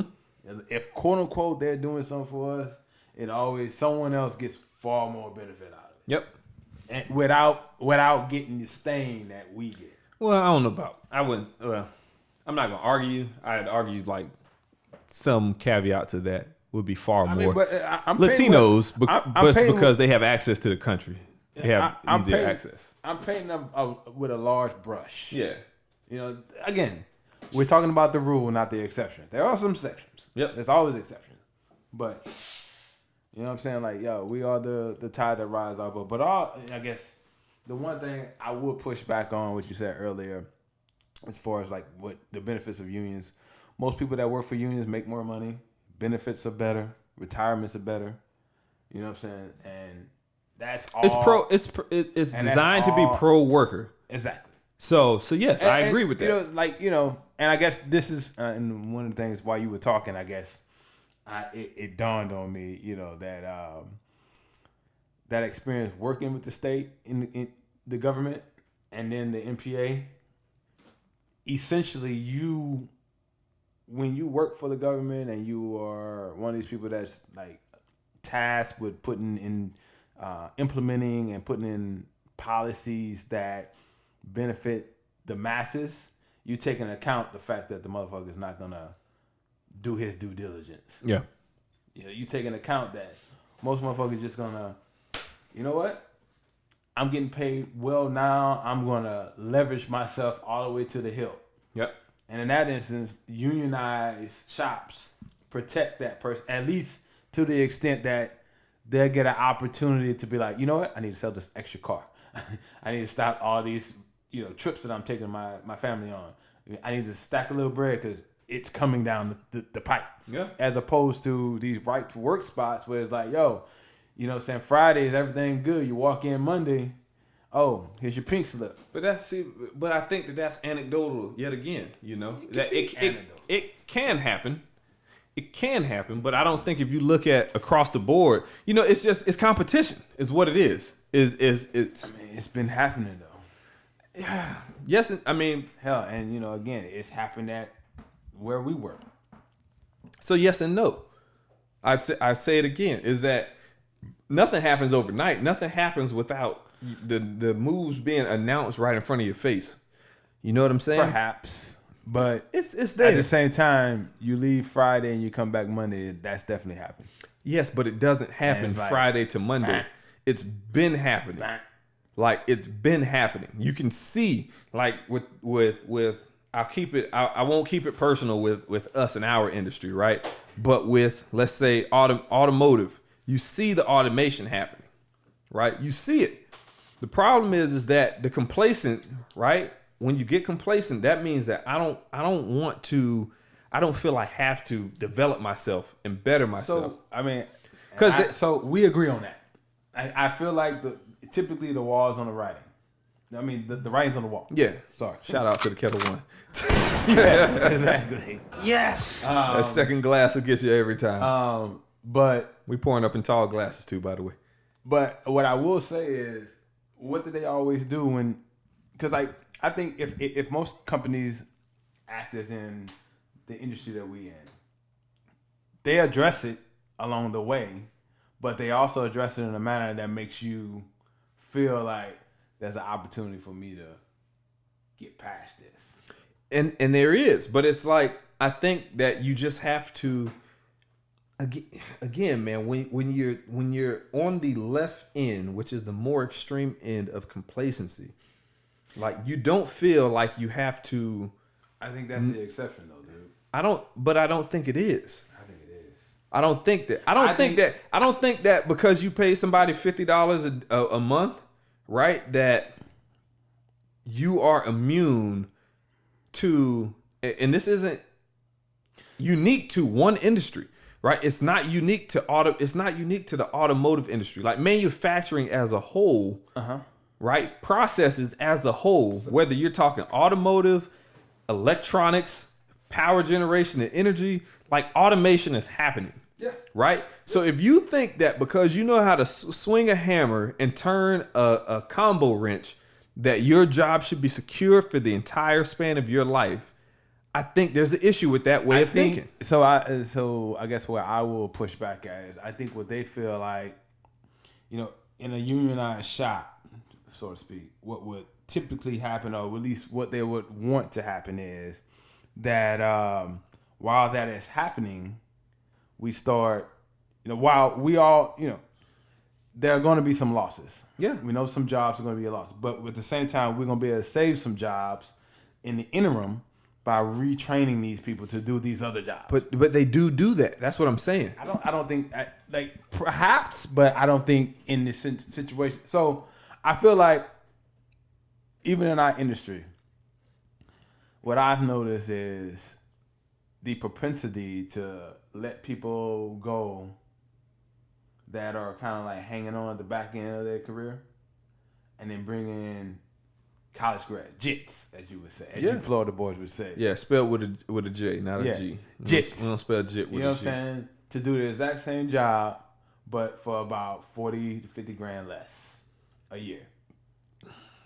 But I mean, I think that's a different scenario. And I think that's they attrition. can do the same thing in that instance. Like, you already making too much money. I can bring in this college guy. Hell, the guy from the fucking junior college who just got his associates. So in that instance, that know exactly what I want to do. So in that instance, I think we're speculating, right? Because again, from what I lived through, right? From what I lived through, that's like saying, oh, but I think they're doing this, right? But you show me some numbers, and I'll This is hot takes, hot truth, baby. Like what? So now you want to get technical? Yes. That was my answer. But so I'm glad thank you for pushing that button. I just think that, right, we could be I've been saying this word, we could be anecdotal with everything, right?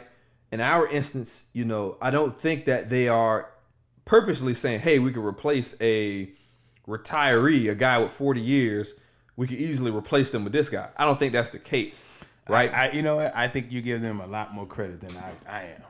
I think I'm looking at it from the standpoint of a business in one instance, right? I mean, so from a business perspective, I get it.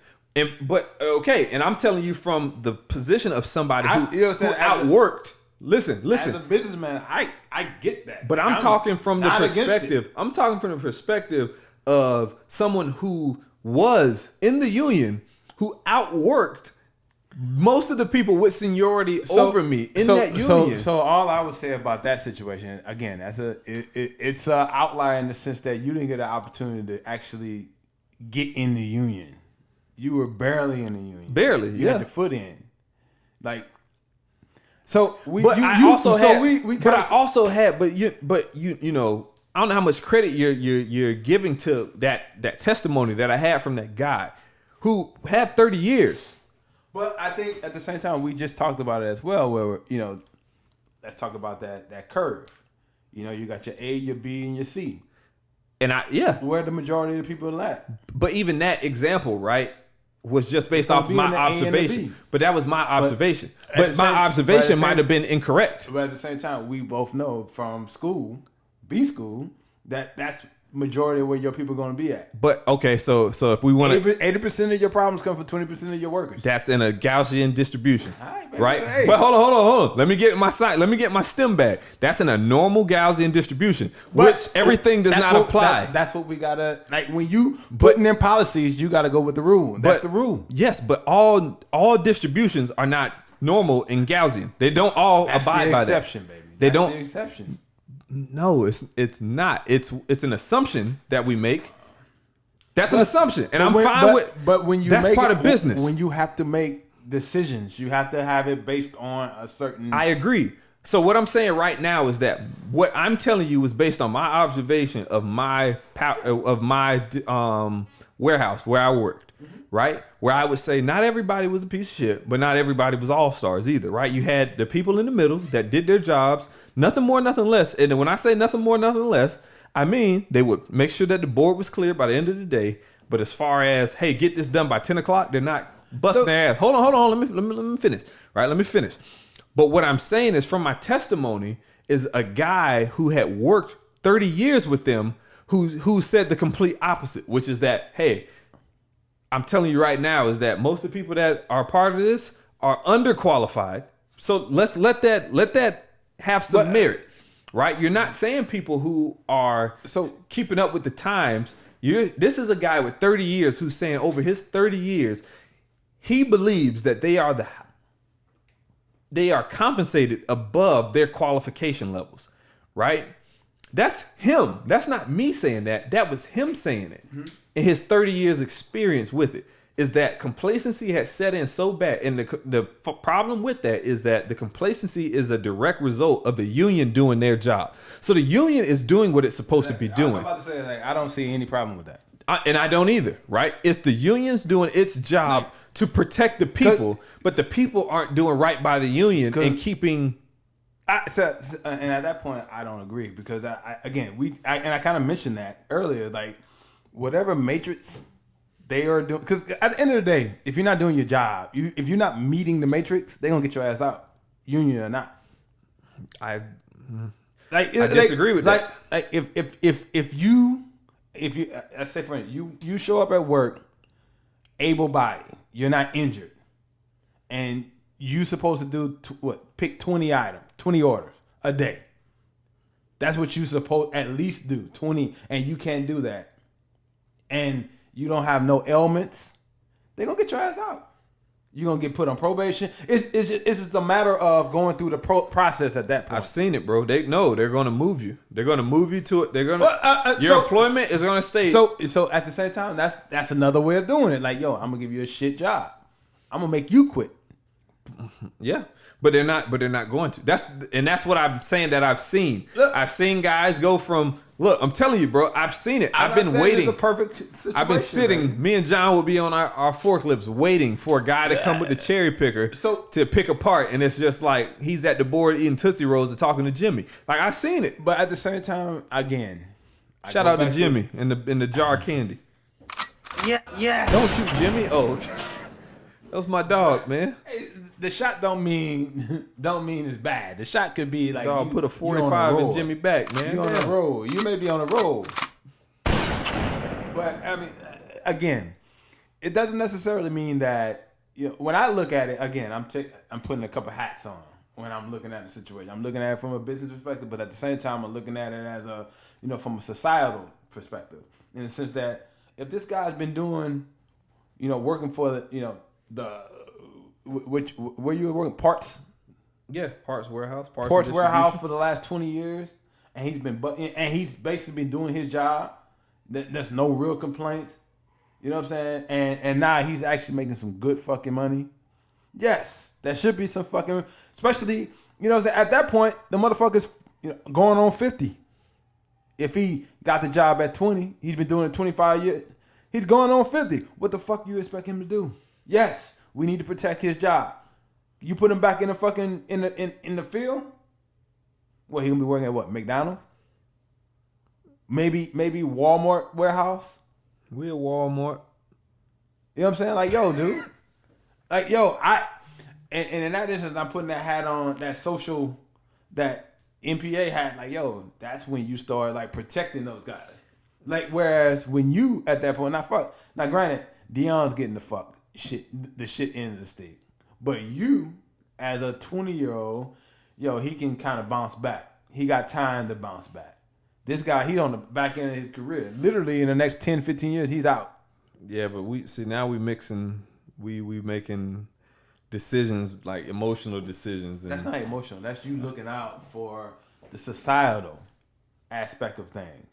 Yes and no. Like that, but again, like if we talking business, that's putting that MPA hat on. That's not business at that point. No, it's not. That's what I was trying to say, right? Maybe emotional wasn't the right term, but what I'm getting at is that the problem with performance is that, and performance coupled with unions, right, is that if you and I feel that we're being overworked, right? And when I say you and I mean, like, let's say there's 50 of us in this room working and doing something, and we decide like, hey, they've been kicking our ass, so we need to dial it back a little bit. We move the needle. Yeah. Right. So if we moved, and that's what they used to say. That's what is hidden in when the guys used to say like, yo, why the hell are you doing? Why are you working so hard? Why are you working so fast? Yeah. Right. They are able to move the needle, the performance needle. You guys are fucking shit up. Thank you. This is how the old guys treated us. It's like, yo, we don't go to the docks because if you finish in the jungle or back in sheet metal picking doors and fenders and hoods, right? You finish that up by 12 or 11, right? We were working like 5:30 to 3:30 or something. You finish that up, they just take you to the docks and then you load the docks up, right? You pack the trucks, and then once the trucks are done, they might say, hey, we need you all to go over into this area and help out here. But if not, hey, we're done for the day. They would be announcing like, hey, instead of overtime, it's Tuesday, Wednesday. They're saying, hey, we're ahead of schedule. So if y'all want to leave, you're allowed to leave. Early dismissal is let us know. Yeah. So it's the complete opposite of what they're used to doing. They're used to kind of, and I hate to say it this way, right? Because it implies that they weren't doing their best, but they kind of weren't. You could sandbag and get overtime, or you can bust your ass and get early dismissal. Overtime ends up with the guys that drive the forklifts making 100. These guys would make 140 a year, right? One guy was a mechanical engineer. He would help me with my homework, right? But he drove a forklift, and I'm like, why the hell do you do that? He was like, because I'm making 140 for a lot less work. Like, I don't got to think. I just got to take this box down for you. But on the flip side, though, when automation hits, his ass is on the pick. Not necessarily. Oh, yeah, he is. No, I think that again. If you are putting all your eggs at that point, let's say for instance, he's able to keep that job once they start, removing people because they put an automation in. Yeah. He just happens to be the lucky one. And that also, all that shit, consumers got some say in that too, because Amazon's got almost completely automated web warehouses. Exactly. But consumers ain't bitching about it because they like 2-day shipping. Exactly. So I don't really want to hear that shit. You know what I'm saying? Like, because it's cool when you're able to get, your fucking toilet paper delivered in 2 days instead of getting up off your couch. But that takes some human capital. Right? It requires some amount of human capital to be sacrificed for your convenience. But what I'm saying is that at these plants, you know what I'm saying? You're not like, even in the energy industry, right? We see renewables coming up. Industries are constantly changing, right? And if you don't adapt with the time, if marketing, for instance, I can give you any example in any industry. Marketing, for instance, if you're thinking that, hey, I'm going to market with the old buy direct here with the commercials, but you're not going to get on social media and not try to market direct. Before we get completely out of the topic we're talking about, people sandbagging. Again, to kind of go back what I said earlier. That technically wasn't the topic, but okay. I mean, but we were talking about that. And kind of like the deficiencies in the unionized type shit because it leads to that. But it ain't even just union. It's just life. The only reason why I wanted to what I was going to say is that that's still a business decision, in the sense that the company had the opportunity to negotiate what they expect out of their workers, and what they expect out of their workers, the minimum, in order for them to be efficient, they're doing it. But again, that is governed by the production needle. I mean, so if the workforce decides, and I feel like that changes, maybe. But I'm telling you, dog, is like me, John, and Deion wasn't leaving every day fucking, needing fucking blood doping because we overworked ourselves too much. We wasn't leaving needing oxygen. We just did our job. See, again, I get that. You guys were hungry. You know what I'm saying? But at the same time, yes. But even what these guys were performing, was giving the company what they need. And at that point, that's on the company to make. Again, that goes back to me saying you're supposed to be captain of industries. You're supposed to be the smartest man in the room. Figure the shit out. They did. They needed that number, and they got it. All right, we're gonna have to agree to disagree on this because I see how I lived through how you could sandbag numbers to create a new. Oh, this is the average parts per minute or parts per hour, and that's all the company has to negotiate on. Is like what are the average parts per hour, right? What is the average? If you tell everybody, hey, only do this much, don't do more than this, don't do less than that. That's all they got to negotiate on. I'm not saying that like, yes, we were hungry, but on average, if we came in there and just said, hey, I'm just going to do my job. If I'm not Lloyd, who all these are real people, right? Yeah, I get you. Who would just be chilling at the board eating Tootsie Rolls for 45 minutes. If you don't do that, you can pick another 20 parts. We keep talking. I keep bringing this up, and it's going to be like the exception versus the rule. The exception, man. Well, there's your title for the episode. The exception. Most people, you know, what I'm saying when they get a task, they're going to take care of the. Like that's always going to be an asshole. Like. We went through engineering school. There was always an asshole that didn't do his work and still got the fucking grade that we got. Absolutely. Because we covered for him. It's going to happen. I'm every walk of life. I agree. And I'm not disagreeing with that. What I'm disagreeing with is that you're making it seem so cut and dry that it's easy to set these, to say, hey, you should be able to pick 50, right? Well, then the performance metrics not reflect that. So I feel like it's easy once you have already got numbers to pull from. Like if they pulling from let's say for instance, before you have a unionized shop, and they already got those matrices already. Like yo, this is how much we normally do. They can get those numbers. Like all right, so this is what we expect for you to be a unionized shop. Let's say for instance, it was 15. We expect you to do 20. So what would be interesting to me in that example is if you went and got non-union people and you said, hey, go to work and then compare those. I'd be interested to see those numbers because I think that now you're talking apples and oranges at that point. I know. Because at that point they don't have the protection that the union have as far as you got to do X, Y, and Z before you let them go. That's my whole argument is that the union does its job but well. Who that benefits though? And that goes back to my earlier point. I don't shed a tear for corporations or the rich. Cause like they gonna be all right. Like, true. They got motherfuckers working on their behalf. Maybe. I mean, they will and they won't. Like the you and I of the world, we ain't got fucking lobbyists and lawyers all day working out on our behalf to get shit done for us. You and here's where I'm gonna disagree. You motherfucking lie, cause my line ain't hustle and flow. So I'm gonna find a way to get it. But that's what I didn't see. And again, yeah, you're right. You and I are the exception. We're talking about exceptions now. We are the exception. You know what I'm saying? Like I just said, like most of us are sheep, and you got to do what you got to do to. You know what I'm saying? Keep like I don't know. I can't help that that's the way of the. But that's what the government's supposed to do. I can't. You know what I'm saying? Again, I can't see my eyes from the perspective of somebody who accepts a plate. You know what I'm saying? And then when the plate start changing, when it go from steak and potatoes to whatever, you don't see the writing on the wall. And you don't see like, hey, how can I like, hey, I see what's going on here, and I bring value to this. How can I continue to bring value and move with the company? I don't. Again, those people, I can't relate with them. You know what I'm saying? I can't empathize for them. And I'm with you when you say you don't shed a tear for companies and stuff, because I don't neither, right? Because you saw the ship sinking.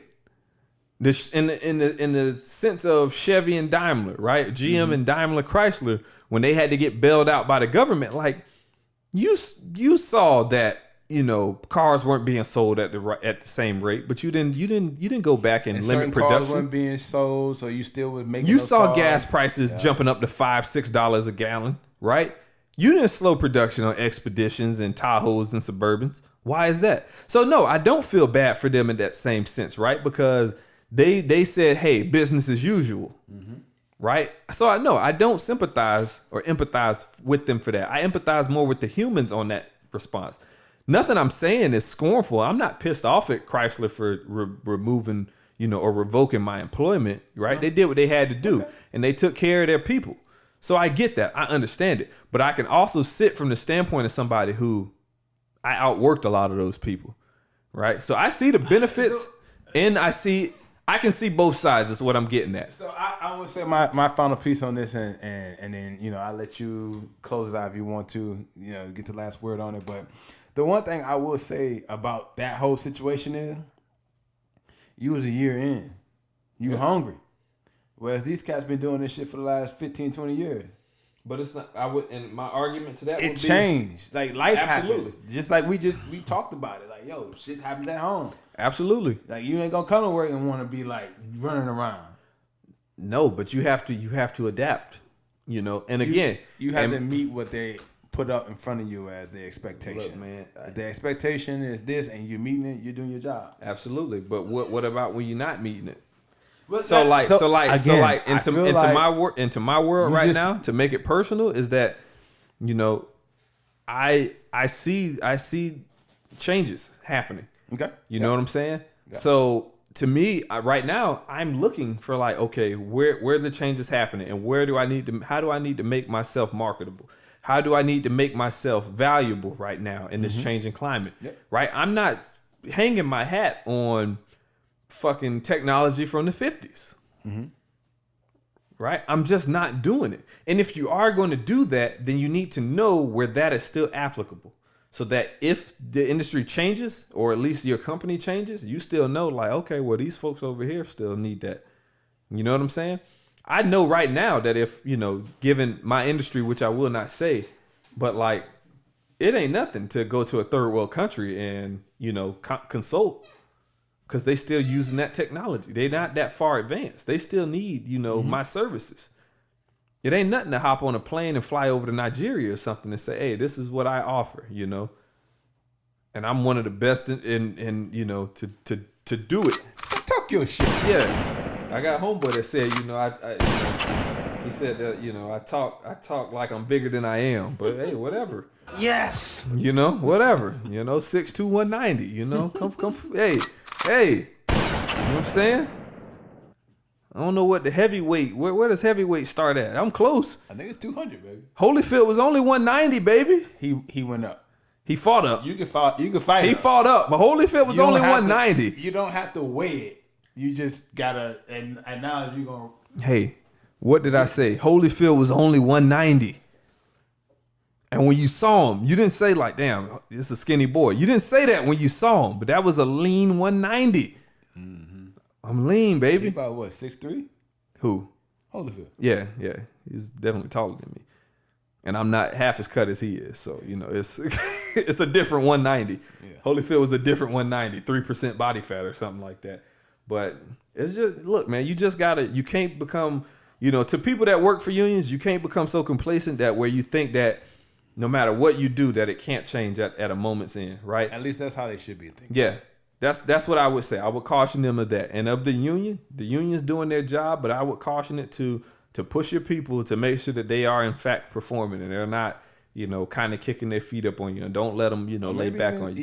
Even making a priority advanced training, trying to find other ways to like look where the industry going. Like, let's start getting some training to get some of my people in there so that we can. They do that. They do it. But you gotta understand that, like, but then that goes as businesses grow, like everybody can't. Just talked about. There was a rap lyric, I can get someone to come. What did Nipsey Hussle say? What did Nipsey say? You already making 90. Nipsey. Hey, rest in peace to Nipsey, man. He said something, man. The marathon everybody continues. can't go. Everybody can't go.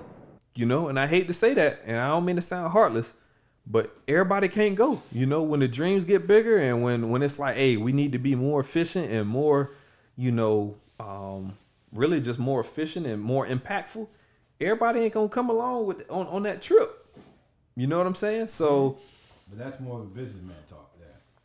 That ain't talking that's about, life. That ain't talking about societal.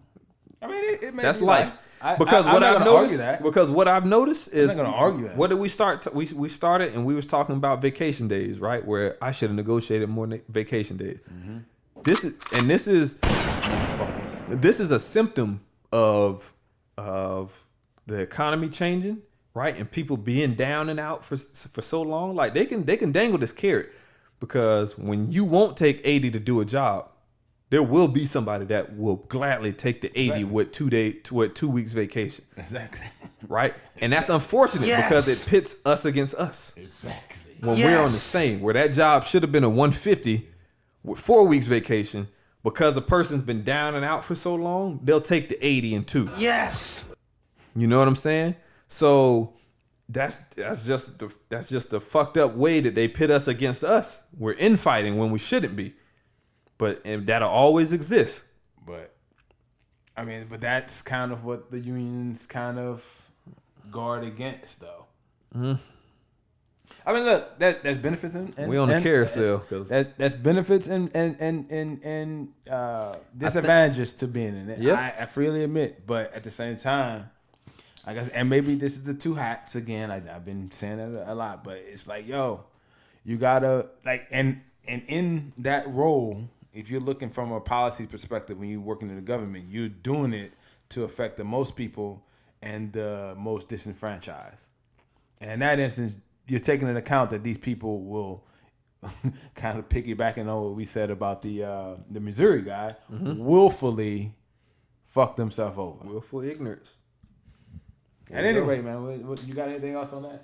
Nah, man, just like what I just said is, you know, if you working a union job, you know, don't take it for granted, because there's a young boy out there like me, John Foster, you know, back in the jungle, and they are hungry and they want that employment. And we're willing to put in that work, because, you know, from my Winn-Dixie days, 40 hours a week for a measly $220, you know, weekly. Like when you tell me $19 an hour, like, hey, I'm at it. You know what I'm saying? So don't take it for granted, and pay attention, you know, to the climate of your industry. When automation hits and AI and all that stuff, start reading up on some books on how to, you know, program some of these machines and how to, you know, feedback control and all that stuff. Because if that's where it's going, you want to be on that side. You know, that's it. Industries change. Nothing stays the same. Nothing stays the same. With that said, next up on the docket. Close it out something light. Well, we got two, actually, my man. Oh, I didn't think you. I thought we cut one. We went a lot longer on that. I thought we cut one. It's still 4. So Well, I'm gonna be short-winded on these, because I ain't got no experience, and I got to get home when I'm hungry. Yeah, that's what I'm gonna see if I. That's what it's gonna be if I get home and. So, in this particular topic, we're going to discuss a topic that came up on one of the last Brilliant Idiots podcasts about the one with I Heart Miko. Mm-hmm. They discussed the difference in people having a problem with pastors living lavishly as opposed to rap stars living lavishly. I guess this is definitely, you know, I guess hit close to home for myself, in the sense that I definitely believe I don't believe in a rich pastor. I get what people try to say that you know, you're paying them for their, or at least tithing them. Let's get that correct. Yes. For the delivery of their sermon, but I just find it. I think it's deeper than that. But keep going. I just have a problem with people, for all intents and purposes, pimping God. In my mind, you know. Now, granted, you know, I realize certain people will excel in certain roles. So there are definitely people that's going to be better at pastors. Yep. And in that instance, their flock would probably be bigger and their coffers will overflow. In that instance, it's doing exactly what the Lord said. Yes. Like if you serve me, your coffers will overflow. Your needs will be met for all intents and purposes. But I guess when I take it a step further, I always view that as that church is getting those coffers to help, the people in the community and in those pews get their better situation. Mm-hmm. Like if they can't, they can't pay their rent, they can't, they can't put food on the table, or even just like, our community that our church is in has a high population of homeless people, doing a homeless shelter, funding that homeless shelter. And in that instance, yes, I see that pastor of that church buying Bentleys, buying $5 million homes, buying, in this case, private jet. I may have a problem with that. Jets. I may have a problem with that. You know what I'm saying? And again, it goes back to just, I may have a problem with someone pimping God in the sense that, there's a lot of people out there that, that is tied to their eternal soul. Yeah. So what is the question here? So I guess, do you have any issues with that? I mean, do you have any issues with pastors living lavish lives? Having the $5,000 suit, the Bentley, Azure, the $10 million home, the jets. Do you have problems with that? I think, one, nobody should have a $5,000 suit. Because I done went to Burlington and got $125 suit, you know what I'm saying? $140 suit. Once you hit the tailor, like, can't nobody tell. You can't tell. As long as it's tailored. You got to tell. Once it's tailored, it's a $5,000 suit. A nice tailored suit. Yes. Goes a long way. It's a tailored suit. You know what I'm saying? Like, niggas don't know fabrics. And if a nigga walking up to you touching your suit, say, nigga, get your hands off my suit.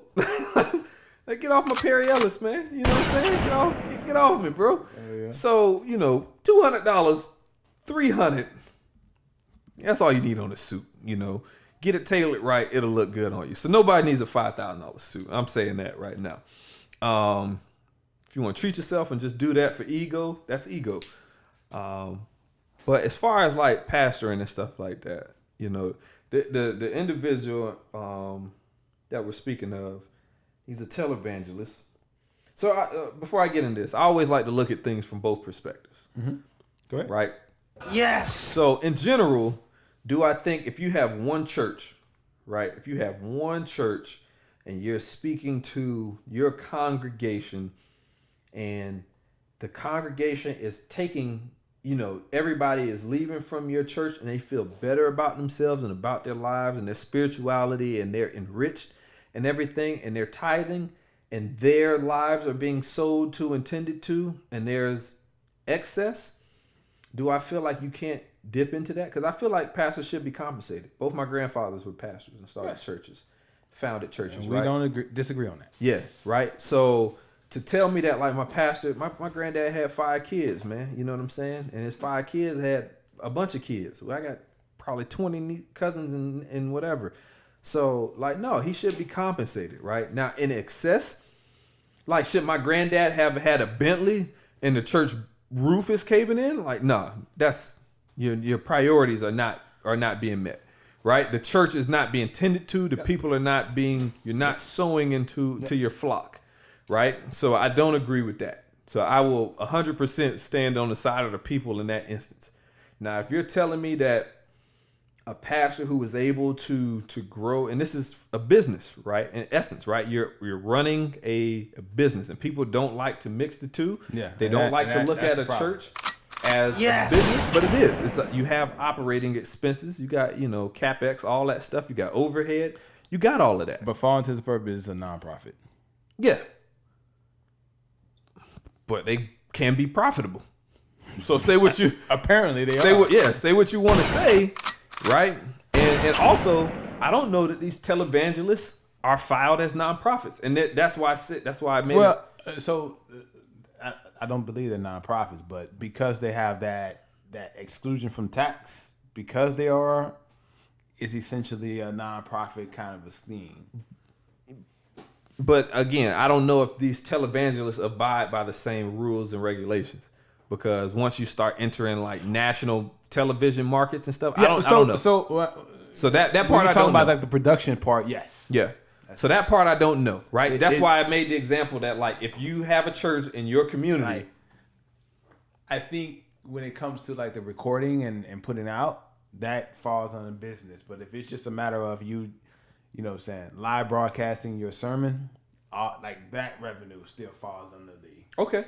And so again, that's why my example was specific to you have a church in your community, right? And if we keep it there, then you know, if your church is, if you're able to make sure, again, everybody's needs are tended to, and let's just say every area that you just talked about, you know, the community is tended to, everybody is tended to, then I don't see a problem with going back and saying, hey, let me compensate my employees better. Mm-hmm. And when I say employees, I'm not saying just the pastors, right? I'm saying the deacons, everybody on your payroll, the secretary, let's take care of everybody, right?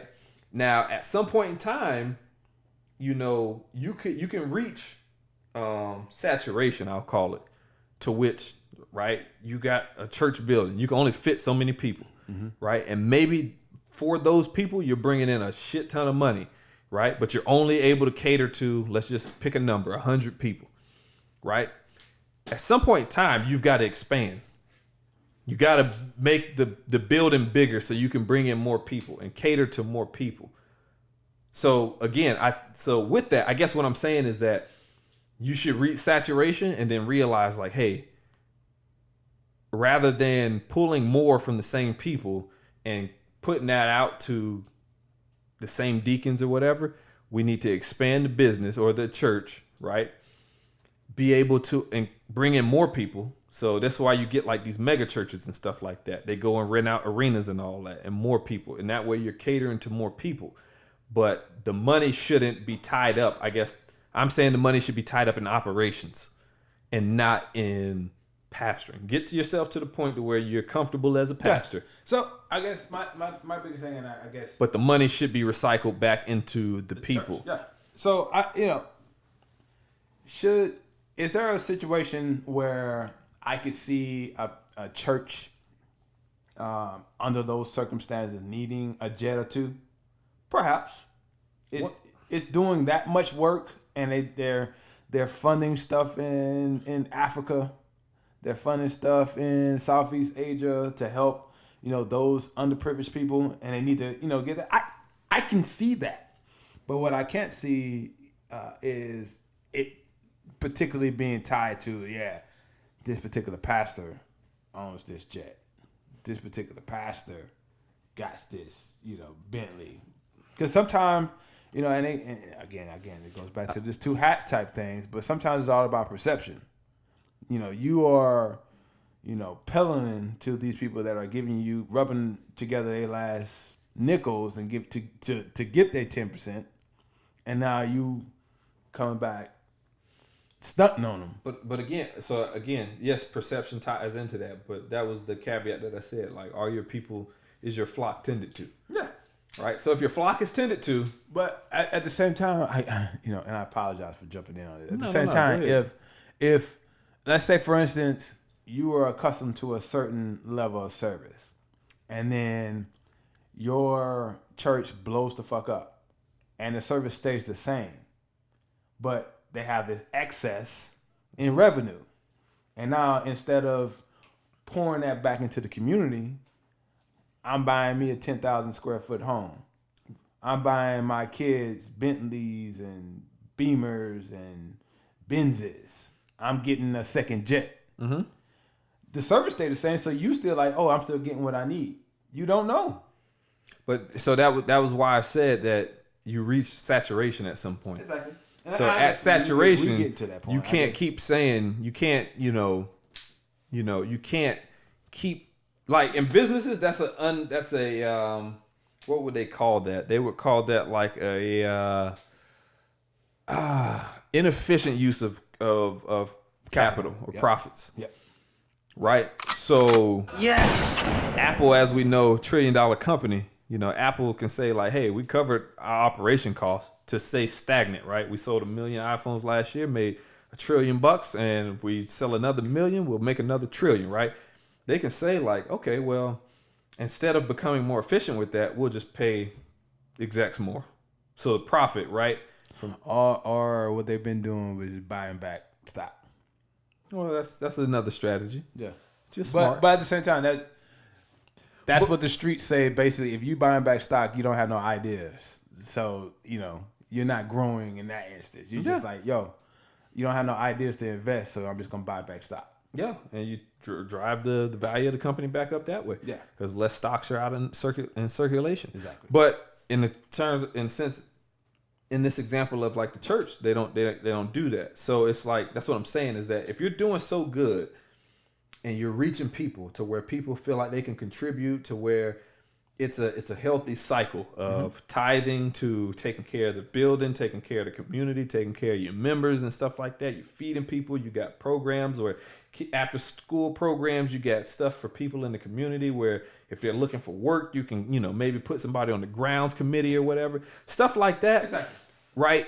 If you buy a bigger church, there's more jobs available. There's more opportunities available, and you recycle that. So now, I'm not saying responsibility doesn't increase as well, because it does. So maybe you compensate, and it should be some type of, I will say, maybe not linear, but there should be some type of compensation increase for your leadership. But it shouldn't be, hey, now we're in the arena. Before I was making 100K, it's only right I'm making 10 mil. Like that's excessive to me. You know what I'm saying? Take what you need. Yeah. So I guess from my perspective, and then again, it goes back to the perception thing. In those instances where your church is thriving and the coffers are overfilled and y'all doing like, I don't feel like there's no reason for, all his expenses being taken care of. You know what I'm saying? And the better the church do, the better you get funded. Like, for instance, like if it's like a 401k or a retirement, your fund gets, because during your time at the helm, it was doing that well. Yeah. You know what I'm saying? If you got a home, hey, church taking care of that. You know what I'm saying? Hey, you need cars? Hey, the church got that because it's in the coffer. Yep. But as far as like, and taking into account perception. Like, do you need suits? Yes. But do you need the $1,500 suit? No. You can get the $300-$400 suit and get it tailored. You know what I'm saying? Like, hey, you know what I'm saying? Like, there's certain suits that are just like $500. I get $175, man. Period. You know get that tailored, you good. But at the same time, as businessman, there's a level up, and there's certain suits that just they're $500. Yeah, but we gotta stop saying that shit, man, because don't nobody give a fuck. At the end of the day, that's all marketing, dog. I love marketing and I hate marketing. I'm torn by it because it's like you add no value by showing up in a $5,000 suit, other than to say like to stunt on motherfuckers. Yeah, that's all it is. It's all ego. It's all to say like, and that, for women, it's like, oh, that's not a Birkin. Okay, you're not in a class with us. That's my problem coming from the pastor. That's not necessary. So all that ego stuff, and if we make this conversation about like, should a pastor have ego like that? No, exactly. Like, how can you preach, to be humble and the meek shall inherit the earth, all this stuff, driving around in a fucking $300,000 car? It's like the motherfucker that's rubbing together his last nickel don't even live in a $300,000 home. Yeah, but we also gotta, that's kind of a trope too. Because everybody that go to church ain't on their last, right? So you could have a church, and that's what I was getting at. The majority of us is. I don't know. You could have a church if you got a church and your congregation is well off, and they come to you and they're tithing 10%, and you're able to, right? Because if your majority of your congregation is rubbing their last 2 nickels, you ain't making that much. I don't believe. So I look at it like I look at the states, right? United States, when it comes to taxes. 47% of the country don't pay income taxes. So you're basically saying the majority, and we're one of the largest economies in the world. Mm-hmm. So the majority of the taxes being paid by 53%. Mm-hmm. And the same could be said about tithes. Yeah, my little Yeah, but you can't draw that connection. You got to look at the ties. I look at it like this: my little $100, every other 2 weeks, isn't going to equate to someone better off, like us, quote unquote, you and I, putting in closer to, almost a stack a stack a month. Yeah, that ain't going to equate to that. Hey, Jesus, let me tell you right now. And then $100 ain't 10%. He's shortchanging you, Jesus. Hey, if he's shortchanging you, Jesus. If you doing what you just said, like the $200 a week. Yeah, I ain't putting in $200 a week. No, I'm talking about you. If you shortchanging, boy, I'm getting away with armed robbery. When you was working at the Winn-Dixie, yeah, $200 a week for 40 hours, boy. You see what I'm saying? Like, no, your 10% ain't going to equate to what you and I may put in, or even the motherfucker that's making $1 million a year. Mm-hmm. That's who they like. Now, granted, if you one of those people that pastors that have a high influx of those type of people in you, but I think that's what we're dealing with this pastor, right? Specifically, and I forget his name or whatever, but it's the televangelist, whatever his name is, and all that shit. Like, I think when you start talking those guys, I think that's who you're dealing with. Yeah. Now, if you're talking like you come down here to Palm Beach, you go to like Tamarind or something like that, and it's a church there, like the pastor shouldn't be pulling up in a S550, right? If most people are from a disenfranchised, community and stuff like that, and you got a small building, but air conditioning, be on the fritz and all that stuff. So it's all to me. It's all tied to operations. It's all tied to your operations. But the thing about that is those type of pastors do like those event sermons, mm-hmm. where the people in that area goes to that sermon and they tie. Even if it may be $20 here mm-hmm. and there, it adds up. I agree, but so I look at it almost like you look at like alumni association with colleges and stuff, right? You're not making the majority of your contributions from the lower off, the people who are less off, right? You're waiting on that one booster who's a millionaire to tie something big to you, yeah. Right? So I think we can't make it seem like everybody, or because the majority of your congregation might be, lower middle class. But who's really the majority of the money coming from? And if the majority of the money is coming from, let's say, the top 10%, and maybe they're well off and it's not really even affecting them. This 1%, it's not even a 10%. Then okay, but I still go back to perception, man. I'm there with you. You are selling the Lord. I'm there with you. That's why I said that someone's eternal soul. That's why I said it all goes back to your operations, and if your operations allows for it, I just have a problem with that. But you're missing what I'm saying. If your operations has that much excess, then that's irresponsible use of capital. Hear me out, because I think this is where this whole podcast, the conception of the podcast, is that we're agreeing, but we're disagreeing, even though we're saying the same thing. Is that if your congregation is doing so well, right? Uh-huh. There's room for expansion. There's room to go reach out to a neighboring county or a neighboring state or neighboring country, mm-hmm. right? And to sow back into that community. Yep. And you should be doing that. Yep. And in doing that, like I say, I'm not saying that by expanding your operations, if your responsibility is expanding tenfold, then maybe you should be compensated on that. But it shouldn't be exponential. It shouldn't be, I went from Orange County, now I'm in Orange and Lake County, so now I deserve $10 million from 100,000. Like, no. Like, if your responsibility didn't double, right? If you're just, because there are scales of economy, right? There's scales because you were at one church, and now because you're recording it and broadcasting across the country, your responsibility didn't increase twofold, right? You just found a more efficient way of broadcasting to people. Mm-hmm. So that shouldn't be 100,000 to 1 million, in my opinion. Mm-hmm. That's what I'm saying. Yeah. Right? Because you decide to YouTube your shit, you shouldn't be making millions now because... But even with that, I guess from my perspective is that's the church still making money so that we can reinvest in our community. Agreed. I said this when we first got on this topic. Is there a situation where I can see a church organization needing jets? Yes. But the jets would be in the church organization's name. it wouldn't be tied to a pastor. So I'll tell you like this. I mean, he's not going to tie it to himself. It'll be an asset. He wouldn't. Yeah, he was never going to tie it to himself. And that's the problem with these kind of stories, is that they never go to that level of detail to the accounting. So he's not like you said, the house isn't in his name. Probably more than likely. Hopefully.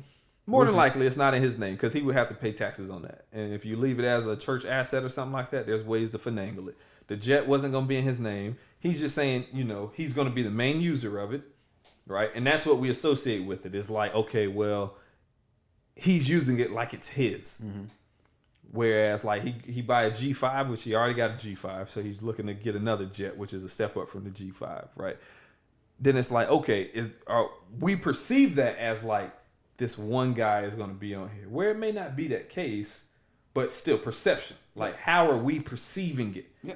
Like, if you're putting it out there and you're rubbing it in our face, like, I need this jet to do this and to do that. And I think he had that one video where him and the other pastor were talking. They're like, I can't fly commercial anymore because it's a long tube of 200 demons, I'm riding with. And the guy literally said that. He said, I'm on this tube with some number of demons. It's not conducive to being a godly man and the things I got to put up with. And it's like, if that's going to be your selling point, yeah, I got some issues with it.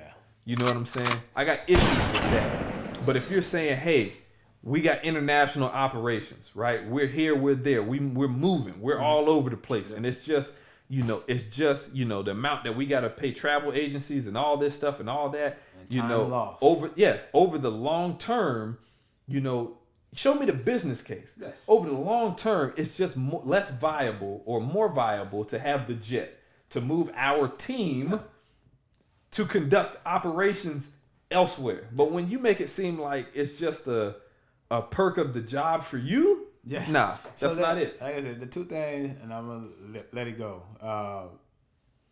First, like I said, should, like, in those instances, like those big televangelists, should they be taken care of? Because the coffers are overflowing, they're doing so well, should they be taken care of? Should they not have any concerns? Of course. Mm-hmm. I'm not saying no. I guess they say in the scriptures, the Lord's going to take care of them. You know what I'm saying? And okay, I had no problem with that. But I will say the one caveat to that is like you said, you kind of mentioned they're going to be the one. It's messaging, and that it technically will probably be in the church's name, but they're going to be the main user. I forget the name of this white man, but I'm sure you've seen the viral video when it was like, but you said you needed another jet and just that, and he just kind of froze. He didn't deny. That's a perfect opportunity. Now, this is a totally different passion that we're talking about. Mm-hmm. This is not the original talk but this is the opportunity for you to say, well, technically that's for the church, and I'll be using it on behalf of and if business. They don't do it, then that's on them. But he didn't even have the wherewithal to say that, which kind of makes people believe, oh, it really is going to be his. Shout out to that word. I love the word wherewithal. You know what I'm saying?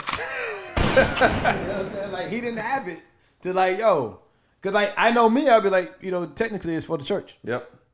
You know what I'm saying? I'm using it on behalf of the church. Yeah, I'm probably going to use it more than most, but that's because I'm the face and the head of the church, like a CEO. It's an asset, and it's like, they didn't put the right spin on that at all, because you could be like, hey, if we're not using it, we can rent it out. Yeah, okay, yeah, he has a big operation. Yeah, he should, maybe he needs it. Yeah. But if it's just one of those things where, I just want a fucking jet.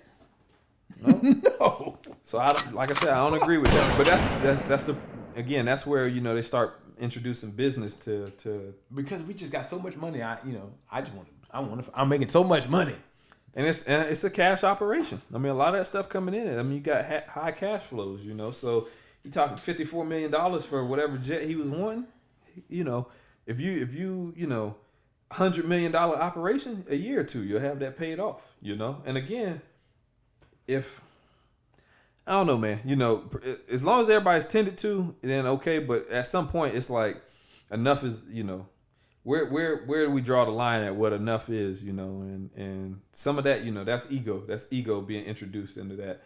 And the fact that you can't drive a Lexus, You know, LS. LS. You know what I'm saying? Just a big body bend.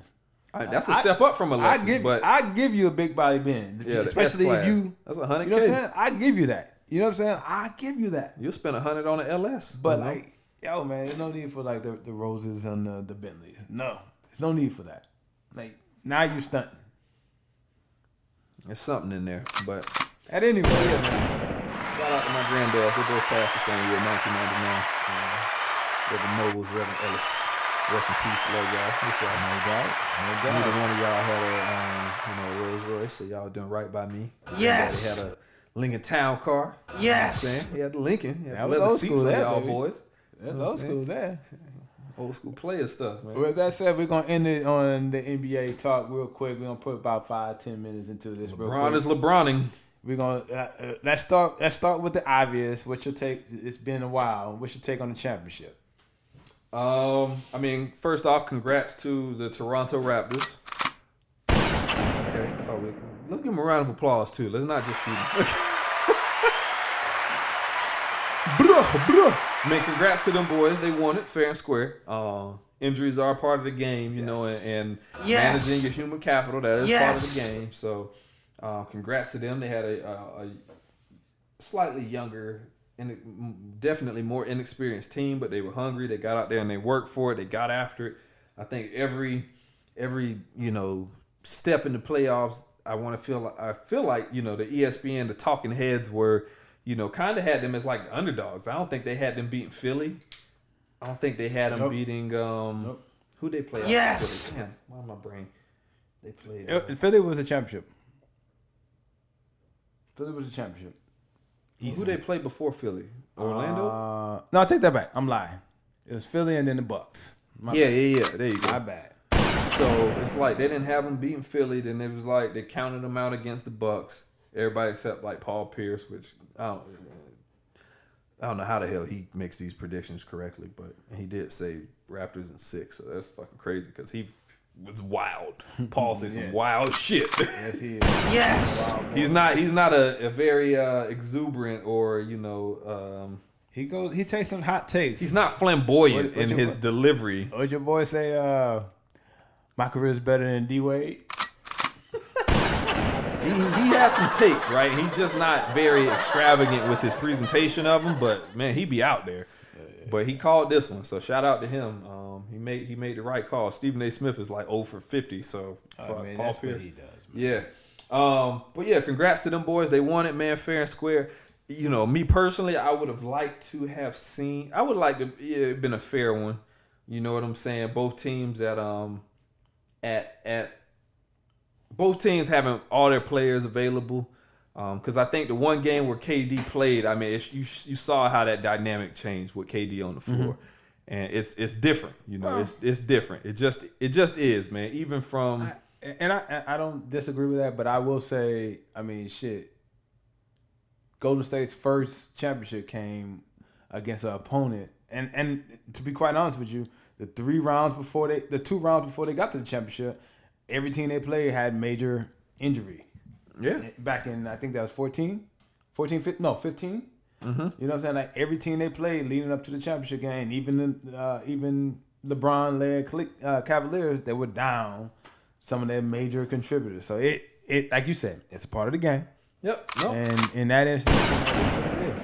And my sentiments were the exact same then too, and I still think they would have washed the Cavs that year just I don't because. think so. I think they would have washed them. But 'Cause I think at that point they weren't champions. Who wasn't?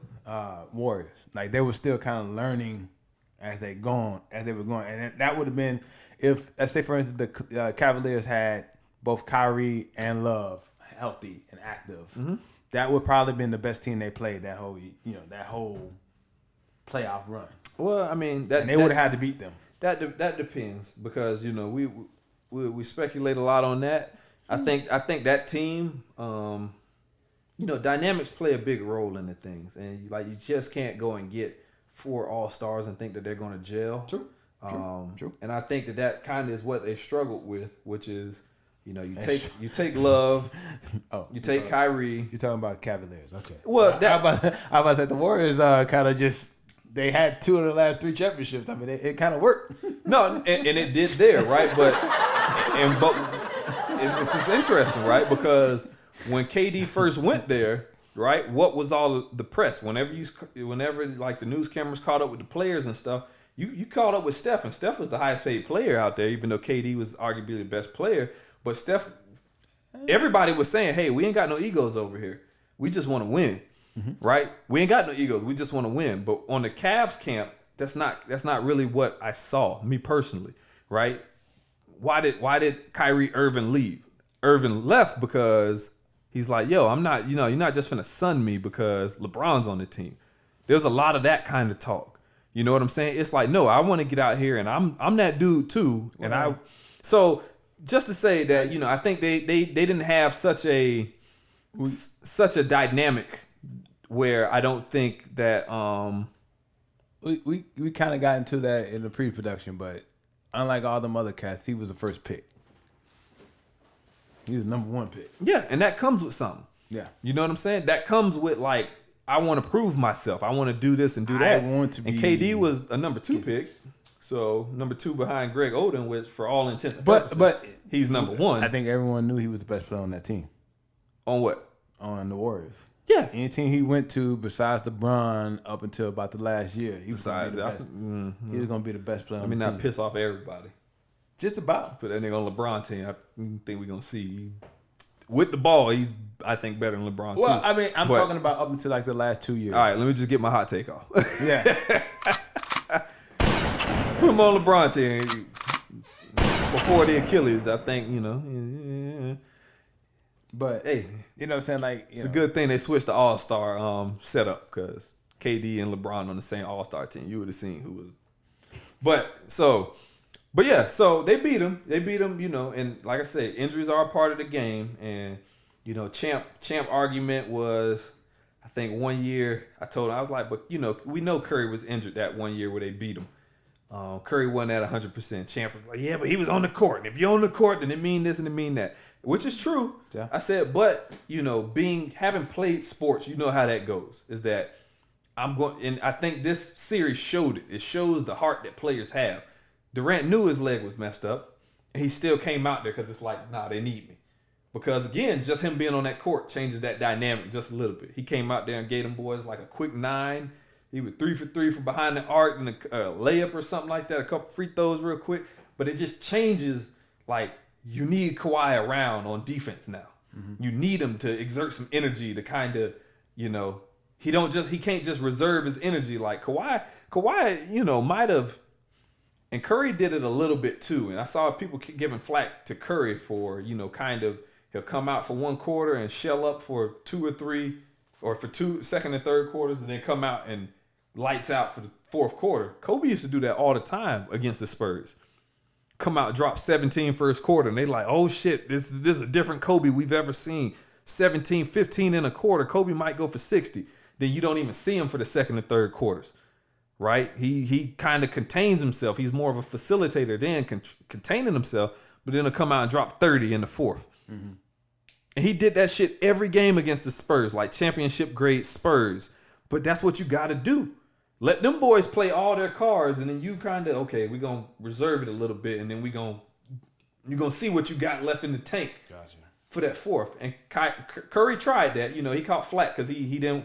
Niggas was giving him hell for that switch he did on Van Fleet, where Curry was just like, nah, you got to guard this dude. But it's like, if you need that offensive output, he can't be chasing niggas around screens. Van Fleet is 6 man. Yeah. I'm not going to be chasing this nigga all over the place, but you still need me to put up 40-foot 3-pointers. Like, you got to conserve it at some point. But yeah, just like my boy Chapman said, man, Golden State, man, just straight out of tendons. They ain't have enough, dog. They didn't have enough, bro. They didn't have enough to defeat him. What you think about going? What you think about next year? You think he's gonna resign? Who? Durant. I don't know. It'll be interesting. I know he's opt out. He could opt out. I think he already did. If I'm not mistaken, he already opt out next year. It depends though, because they right now, there was talk with the Knicks. But I think Kyrie has since not shown interest in the Knicks and more so showed interest in the Nets. But from what I've seen, it's like, even that discussion is contingent on his ability to get Durant to sign with him. Yeah. And Durant's ability to sign is going to be, now with the Achilles injury, Durant still want that max deal. So you're going to have to meet Durant with some money. You know what I'm saying? He won't get the super max. He can get that from the Warriors, but he won't get it from nobody else. But I think if you come to Durant with like that kind of Boogie Cousins kind of deal where it's like, well, you injured yourself, so All right, he ain't got to worry about that, man. I don't know. Boogie kind of put himself in that position. Yeah, no. But I mean, they're two different caliber athletes, right? So I will give you that. Boogie is and Boogie took less to go to the Warriors too. If I'm not mistaken, there was more on the table in other places, but he wanted the championship. He wanted to be in the playoffs. He wanted a championship. I remember that story being a little different. I remember him saying he wanted more, but nobody was really biting on it, and the Warriors were the only willing to make like that offer. That's what I'm saying. Like, they signed him for $5 million. Exactly. If I'm not mistaken, he could have got more, but they would have been in those instances. It would have been like a 2-year, $18 million, 2-year, 20. But he was like, "Yo, I'm gonna go chase the championship." Yeah. Well, I've heard that side, but I don't recall that. I remember the other deals being less money, long like a term, so you don't get like the 1 year $5 million that he got here, but it was like 2 years, basically $3 million, $4 million.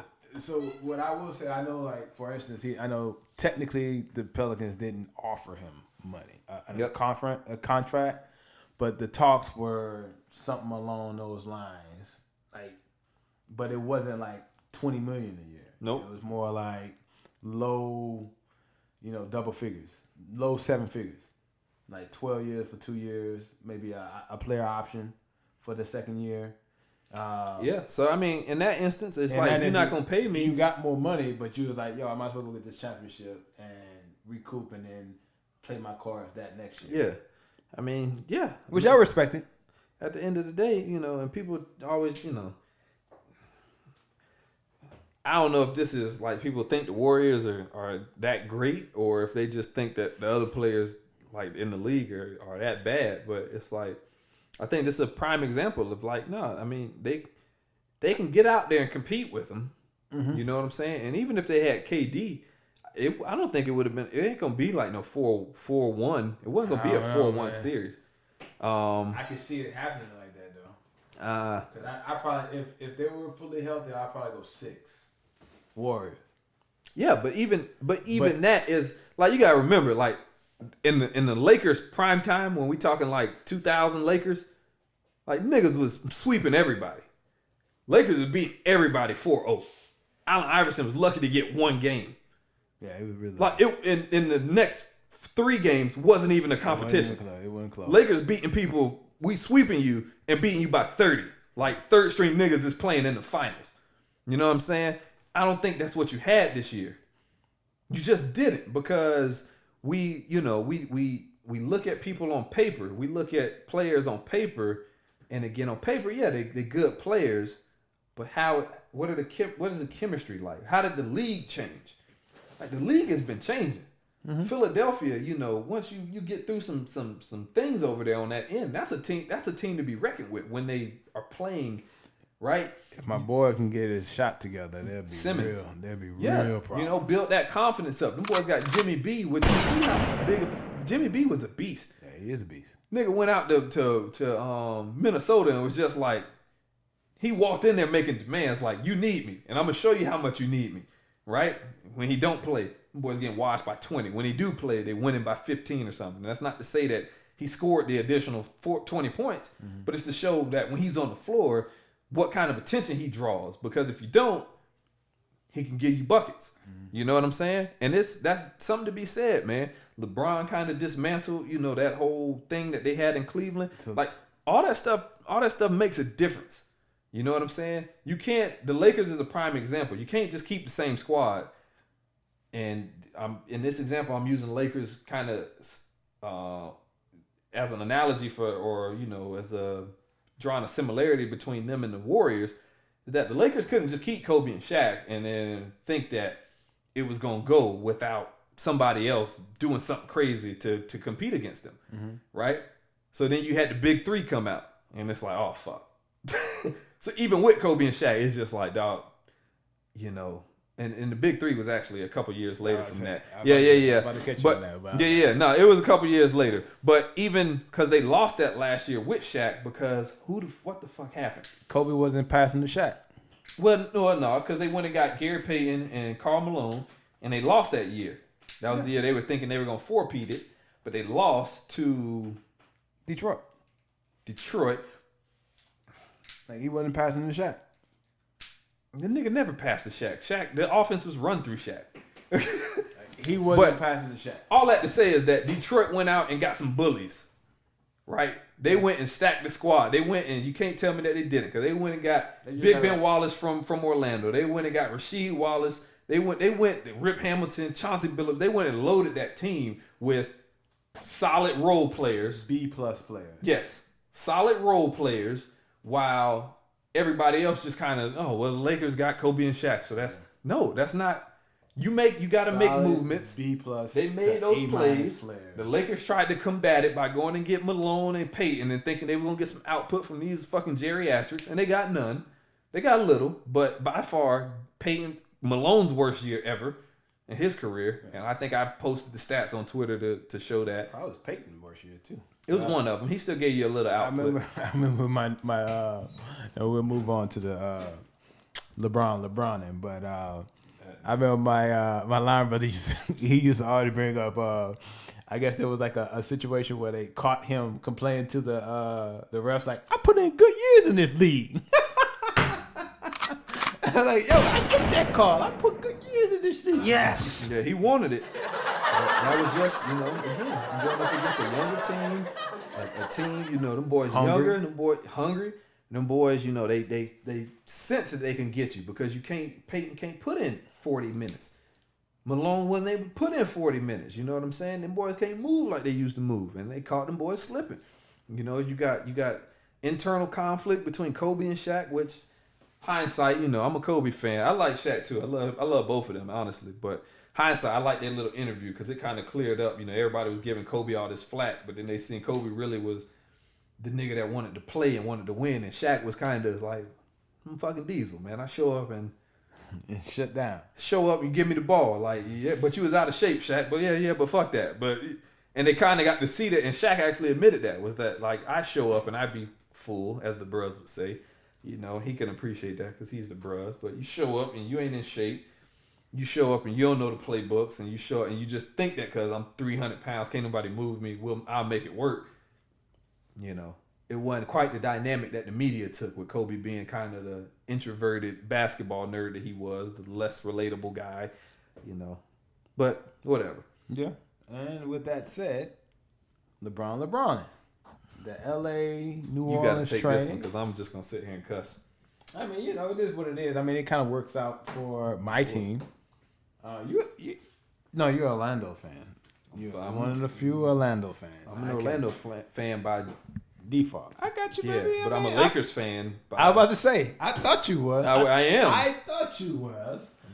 But anyway, last week, the Pelicans and the Lakers agreed to a trade of Anthony Davis to the Lakers for the house. For the house. Lonzo Ball, Brandon Ingram, Josh Hart, and 3 first-round picks, including number 4 pick last Thursday, which we in turn parlayed into a 8th, 17th pick, 8th, 17th, and 35th pick.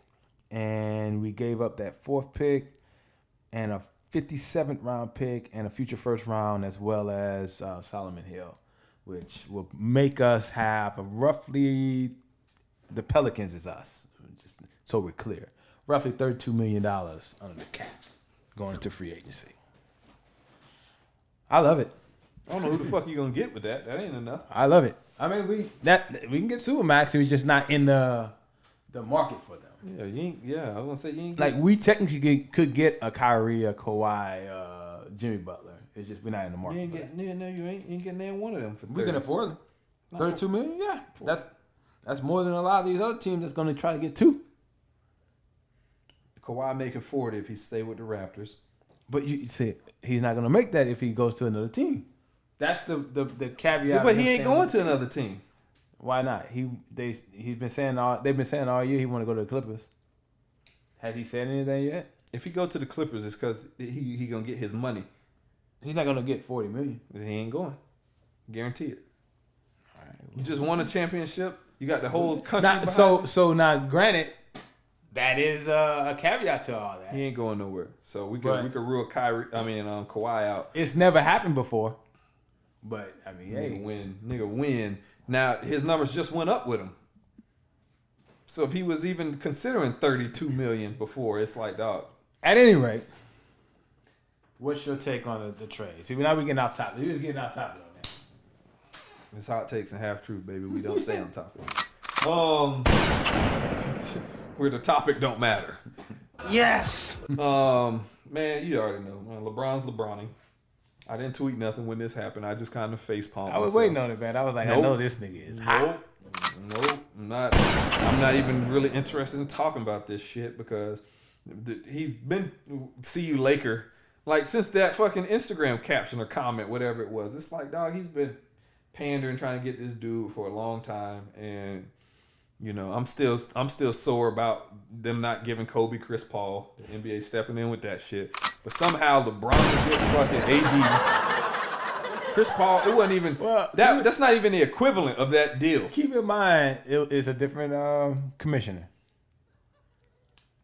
I'm sorry, did the NBA change its name? It's still the NBA. It's still a different commissioner. Like, you know, I give a shit. It's still on the NBA books. Silver could probably have stepped in if he wanted to. But he didn't.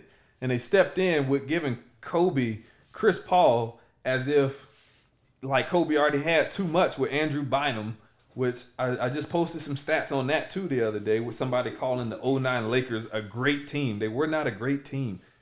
You had 4 players that two of them barely averaged double digits, right? The rest of them are single digit scorers, and you block Chris Paul to that team. But LeBron James can get AD. Maybe they learned from their lessons. They learned from. I'm pissed because Yes. could have had 6. You know what I'm saying? Could have had 6. He wants him to equal Jordan real bad. I do. I think Jordan is a great competitor, but a personally, he was a piece of shit. Perhaps. Chameleonaire would agree. I don't know him personally. I've never met the man. Chameleonaire would agree with me. Yeah, I'm sure he would. But yeah, the trade, I think it was crazy. I don't think that my lying brother said that no one player should be worth like 5 players, which I think is true. AD he's a freak of nature, and he is a beast. I mean, this year he had a stint where he went 4 or 5 games, like fucking 50 points plus for like 4 or 5 games. It's like crazy.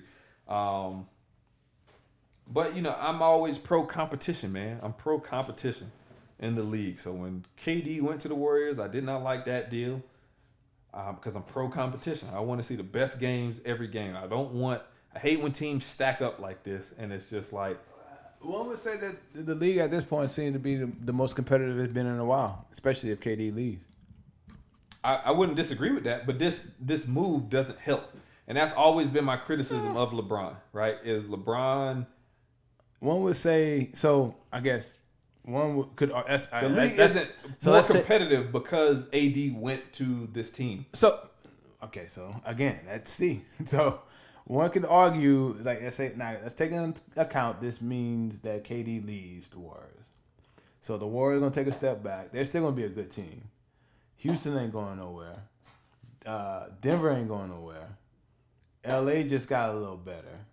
You know what I'm saying? Portland going to be what they are. And that's just the West. And, you know, one would argue that the Pelicans are going to, at the very least, be entertaining. And then the East is still going to be the East. And then that's not even in taking into account that if Kawhi goes to the Clippers, the Clippers instantly become better. The Raptors still going to be competitive. You know what I'm saying? And then Boston's going to be fairly competitive. Philly's going to be what they are. You know what I'm saying? And Milwaukee's going to be what they are. So let me ask you something. The last 3 years, let's go back 3 years, right? Mm-hmm. From game 1, who did you say was going to win the championship? I mean, you know. Pick one team from each conference. Yeah, we knew. Oh, It was a 2. That's what I mean when I say competitiveness. But at the same time, this year, I think with those changes and seeing what we see, you know, there's an argument that, the Warriors ain't as strong as they used to be. No, they're not. Houston could get them if they play them this time. You know what I'm saying? They're going to come back to the pack as far as Portland and Denver. Both of those teams are young. I think Not to mention the Lakers. Yeah, but I think that if maybe you're underplaying how good AD is. Right. So I guess because what you just said to me. So let me go through my hot take here now then, because like you know what I'm saying, like the one thing like I get from a talent perspective, AD is a bear from a talent perspective, but in my mind, if you're going to be one of the best in the league, you will your team to the playoffs regardless, even if it's just an 8 seed, you will them to the fucking playoff. He hasn't been able to do that, but twice in 8 years. So that's a strike on you, regardless. In my book, like you know, we just went. This cycle of someone demanding a trade out of town. We went through that twice in the last 10 years. And the one caveat with the last guy was he willed us to the playoffs, top 4 seeds every year. Who was that? Chris Paul. He willed us to the playoffs every fucking year. Yeah, but in the West Conference. Okay, I'll let you have that. You know what I'm saying? Like, yo. He's good though. Like, you know, he's going to a perfect situation where he's not expected to be the lead dog. They got another lead dog. Yes. You know what I'm saying? Because he's not. So I agree with some of what you said, and I disagree with some of it, right? Because we've had great guys like Jordan not make the playoffs. Jordan didn't make the playoffs till the second half of his career. You're talking about the best, one of the best ever. I'm talking about the best ever. And he AD ain't there yet. Yeah, and even Jordan had times where you actually got to win a few more series. He only won 1 series in 8 years. Yeah. I mean, the game. He's a 4 or 5. The ball isn't run through him. Again, if you're gonna be one of the best ever, the best in the league, you want to be top 5. You will your team to the playoffs, man. Period. Year in, year out. Even if it's just an 8 seed. I can see at that point I can get behind the argument the people you playing with not that good. I can get behind that then. But you are what you said you are, is top in the top 5, what everyone said you is. You top 5, you got your team to the playoffs. That's all we really can like if your people that's helping you out ain't what's the deal? I mean I can't argue that. I think that just goes to show, like, you know, this is I will say a similar occurrence, but I wish the best for the whatever the word I'm saying, that like what the Pistons did is going on in the league is that and I'm happy that it is happening, but like people aren't just accepting the Warriors are this great team without making moves. Mm-hmm. And so you're right, the competitiveness has improved in the league. And I think that this was one of the more competitive years as of late, right? But LeBron took that move. He made a few changes, but it wasn't like when he wasn't like when he came back to Cleveland and got all these boys signed, and it wasn't like when he went to Miami. He went relatively on his own accord and just him. It wasn't too much, tied to that. Mm-hmm. And I was kind of happy about that, and we see what happened there. He went over there, and the boys got boxed out. How it should be. It should be like that. You know what I'm saying? It shouldn't be, I'll go here if A, B, C, X, Y, Z also can happen. You know what I'm saying? And that's what I like. And I like that. And I like that you had teams like Denver coming out number 1. You know what I'm saying? The young boys coming out running the league, running the floor and stuff like that. I like that. You know what I'm saying? And that said, the Lakers are going to be a force to reckon with this year. Yeah, they should be a top 4 team. Yeah, they're going to be a top 2. And they're not 2. Let's see. Especially with KD out for, let's go ahead and say it, 250 days. Because they showed that graphic where people get Achilles injuries. They don't come back before. Like Kobe was like 248, but I think the average number was like 260 something. So KD's going to be out until All-Star next year. If he's even there. Yep, if he's even there. And if he ain't there, you put some young boys that can chase around, because Steph ain't as young as he used to be. Right? And boys getting old. Clay's coming back. He's still under contract. Yeah. Well, no, he's but more than likely he's gonna come back. Yeah. I would imagine it's between them and the Lakers. With a heavy lean to the Warriors. If he go to fucking Lakers, I'm not watching the league. Well, I'm not. His pops work for the Lakers. I don't care. So If he goes over there, I'm going to attribute that to LeBron. I feel like he's, it's a heavy lean Warriors, but the outside player is potentially him landing in LA. Yeah. Well, all that to say is that this is probably one of the bigger moves of adding somebody to LeBron's team. Yeah. Wade and Bosh was that would be the biggest. I would say that would be the biggest change. This would be second to me. Kyrie and Love was a spot up shooter for his team when he was, where was he at? Minneapolis. I mean, he was a 2010 guy now. Was he Milwaukee or Minneapolis? Minneapolis, yeah. Timberwolves. Yeah, but that's when you don't have any other really significant talent around him, right? And he's a big who's able to spread the floor. He can score on the inside or the outside. So depending on, you can adjust your offense depending on who you're playing. You're playing a small team that ain't trying to bang, you put them on the inside, and then even if they are trying to play physical and crash the boards, then you just stretch them out and let them shoot the 3-ball, which he can hit. He can confidently hit that. But now it's like there's no answer to Anthony Davis. There's no answer to him in the league. I guess perhaps. It's evident. He's just not motivated. It's evident. I mean, when you don't have stints of 50-point games, dog. Like I say, bro, I said it. I'm just gonna lean. I'm gonna sit on my premise from the beginning, which is if you're a top 5 player, man, you will your team to the playoffs every year, every fucking. So is LeBron not top 5? Yes. Okay, but he didn't make the playoffs this year. He was injured for some of the year. I mean, about 20 games. Like if they just went 500 in those 20 games, they'd be in the playoffs. And they were gonna go 500 in those 20 games. Well, I don't think Davis played every game either, but that was a choice. That was just a choice, nigga. I don't think he played you know every what I'm saying? game. Like, hey, after he made his demand, he was like, no, fuck that. Yeah, because at some point, I mean, again, he's a 4-5, so it's like you have to. You pick up players like that, knowing that you have to facilitate the game to them. And the thing about it, I'm not even really going to include this year. How about that? I won't include it, but 2 out of 7 years. Yeah, I mean, I get what you're saying, and I don't disagree with it. But I think that some of that, let's take the first 2 years out, because I know LeBron didn't make his first 2 years. It's still 2 out of 5. Yeah, but the game was more in LeBron's hands those years, especially playing point when he came in the league. I'll give you that, and I'll give you that. So Davis, he has to be facilitated. You can't give him the ball and say create the offense from taking the ball out. You just can't. And why? Okay, so let's say for instance I give you some of that, but what's one of the biggest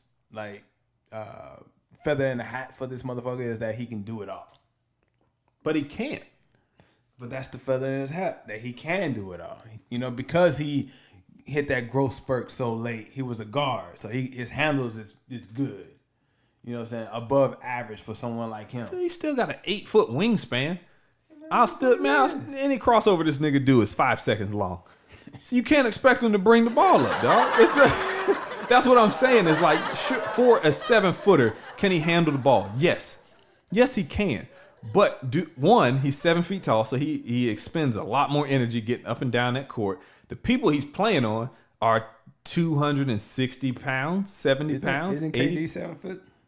And KD also doesn't bring the ball up the court. He brings it up a lot more than than AD. Yeah, but that's not. He also has 4 more guys who can score on his team. Mm-hmm. So I can make a case for both of them. But what I'm saying in the case of AD is that you don't have the same team around him to where you have those safety nets. Mm-hmm. KD joined a championship team. He joined the defending mean, you know, he did his thing in Oklahoma City too. They still made the playoffs, right? He also had. Let's run through the rosters he had. AD wasn't making the playoffs. But what? Let's run the rosters of who KD had at OKC. Okay. Who was his sixth man at one point? James Harden was his sixth man. Mm-hmm. It just strike you weird that like the MVP, you had the MVP on your squad. He wasn't the MVP yet, but yeah, I get you. But you had MVP talent as your sixth man. I get you. AD don't have that depth. Then you have a nigga who's been averaging a triple-double. He wasn't doing that then. Again, it's talent. It's potential. Part of being a GM is you got to see potential in niggas. Like you can't just get niggas who we need all 5 starters to be to be number 1 draft pick. I think at the same time that's one of those situations where they hit lightning in a bottle. Yeah, you're not gonna hit on all your fucking draft picks like that. Nope. Every fucking year. And nope. They went about a 3-year stretch where they just was hitting. Like them motherfuckers came in and just hit. I mean, that's not gonna happen. Every something's to be said. If you look into their business and you looking at how they scouted and sourced players, I mean, they did their job. At the same time, what have they been doing since then, though? Shit, they've been doing pretty good.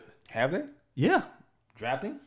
What have they drafted? I don't know about. They've been winning and making the playoffs, so they ain't been getting good draft picks. Who we talking about right now? OKC? Yeah. Yeah. Nah, they ain't been. I mean, we were just talking about that team. Yeah. I'm just making sure. I'm with you.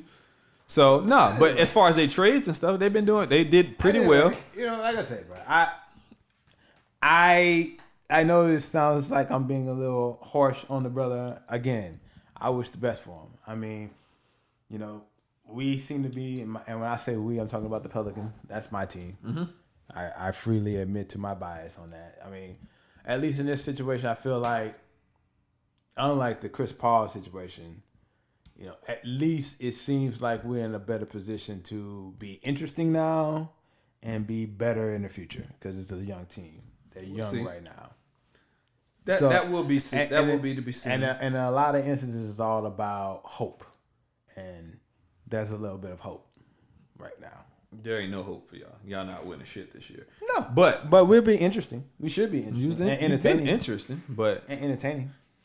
I just think, depending on who they go with, you know, they get in free agency. Like for instance, you know, we need another big, whether that's Lopez or Al Horford. That'd be decent. Horford ain't gonna make you more interesting. I mean, but we need he gonna slow the game down for y'all. We need veteran presence. Yeah, but you need a nigga that's gonna run the floor. I mean, I would love to see. I know it's kind of like out, you know, not necessarily in the cards, but I would love to see D'Angelo Russell end up down there. That'd be dope. But that's not really in the cards because they what they're talking about is one of those just two team guys. Dynamics right there, man. Like he was a number 1 draft pick, so he was supposed to be that guy. And then all the talk about Ball, and then they asked him to get Ball. Like that, there's something there. He ain't gonna play with him. I mean, but at the same time, like I said, that's my pie in the sky. It's probably gonna be someone more like Tobias Harris. What's that Bogan guy with Milwaukee? Bogut? Bogut? Yeah. That's what it is? Probably one of that guy, because we need another shooter. It was like Tobias Harris, him, and then there's a guy that's on the team now, a foreign guy, Mikovic. I tell you what you need. You're not going to get it. What you need. You need Mike D'Antoni. No, you're not going to get him. You're not going to get him. I like our coach, though. Yeah, but I'm saying with the talent you got right now, the perfect matchup would be to have like a Mike D'Antoni and like someone similar to like a Blake Griffin or DeAndre Jordan. Is what you need right now. You need a big athletic guy. Hold on, hear me out. Yeah. You need a coach that's with the run and gun shits because you got these young boys that get up and down the floor with the 3 that you know you got right now. And Josh Hart is kind of interesting because he came from the D League, I believe. He was like the fucking sweetheart of the D League, but he was hooping, so he deserved it. Right? Same thing with Van Fleet, I believe. But so with Ingram, with Ball, and with Mr. Duke Williamson, right? You got young boys that'll run the floor, right? Transition is going to be like crazy Drew Holiday, for them. Who's one of the better two-way players. Yep. So you running the floor is going to be your thing. D'Antoni specializes in quick ass offense, get the ball up, let's run the floor. He came from Steve Nash days with the Phoenix Suns with Rajah Bell and the other young boy. But Gentry comes from the the Warriors tree though. But I don't think you need strategy with this team. You got athleticism. That's why I'm saying like you go get you like a DeAndre Jordan or Blake, somebody who is just run the floor and we gonna find you. The 8th pick they got a center out of Texas supposedly that athletic big to run with him. So we'll see to grow with him. So we'll see. Jackson Hayes. And there's your 5, right? Mm-hmm. Well, your 4, you get you a Blake Griffin or DeAndre Jordan. I mean, like them in their heyday when they was healthy and shit. Because them boys, with Chris Paul, all they did was run the floor, and we got you in a 3-2 fast break. And I'm just gonna put it up here, and we remember what the fuck happened to Jason Terry when he went up with LeBron, right? And I believe DeAndre Jordan got a nigga like that, caught a body. Right, the same thing is we just gonna put it up here, and I got this big 260-pound boy going to get it. 18-year-old boy at that. Up to you what you want to do, but if you want to jump and contest it, okay, go get it, baby. But we all remember the face DeAndre Jordan made after he caught that body on dude, when he turned around and just like sheesh, like God, is he okay? It's like I don't want to look back, I want to laugh right now because he might be physically hurt. Yeah, you need somebody like that with them boys. Let them run the floor because they're not really. But I think that's kind of what they, with them being transitioned into a younger team like this, and because most of them boys are young, get up and run. Yeah, that's what they need. So they need it, but they need like somebody with D'Antoni's coaching style. And I can't say what y'all coach's style is. I don't know, but I know with D'Antoni, he'll get them up and down that court, and They will definitely, be a high-scoring team. Interesting to watch in transition, but we'll see. Yeah, we'll see. But I know the Lakers going to be something to watch. It's going to be an interesting season.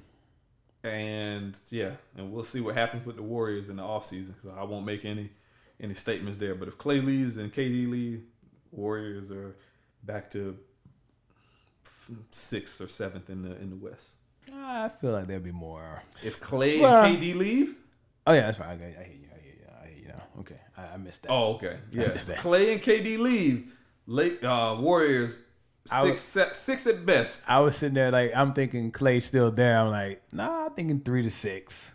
If Clay stays 3, maybe 3 to 6.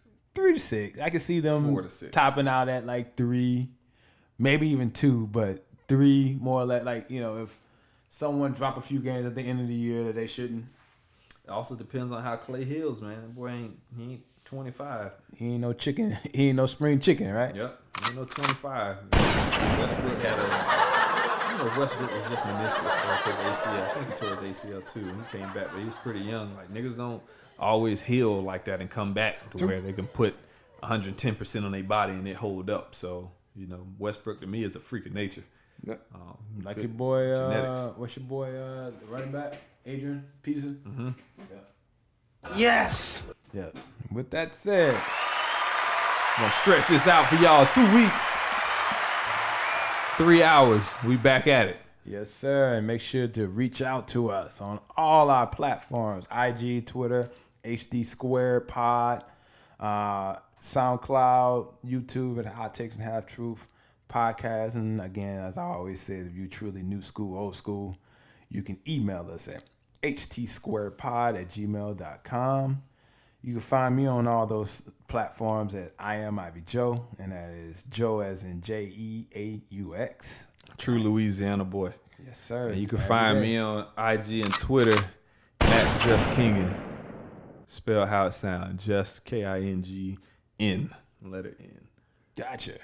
So yeah, man, felt good to be back, man. I had a lot to say, so I know I definitely I definitely maintained possession longer this one, but I'm sorry. You gotta get back in the mix of things. Yeah, man. You gotta get back on the saddle, baby. I didn't know if it'd be another couple of weeks. So I had to say what I had to say, and I let you talk for 4 weeks. Yes. My turn. Yes. Let me drive the boat. Let me drive the boat, man. All right, man. With that said, We're done. We'll try to do better next time. From the two of us to all of you. Hey. Talk to you next time.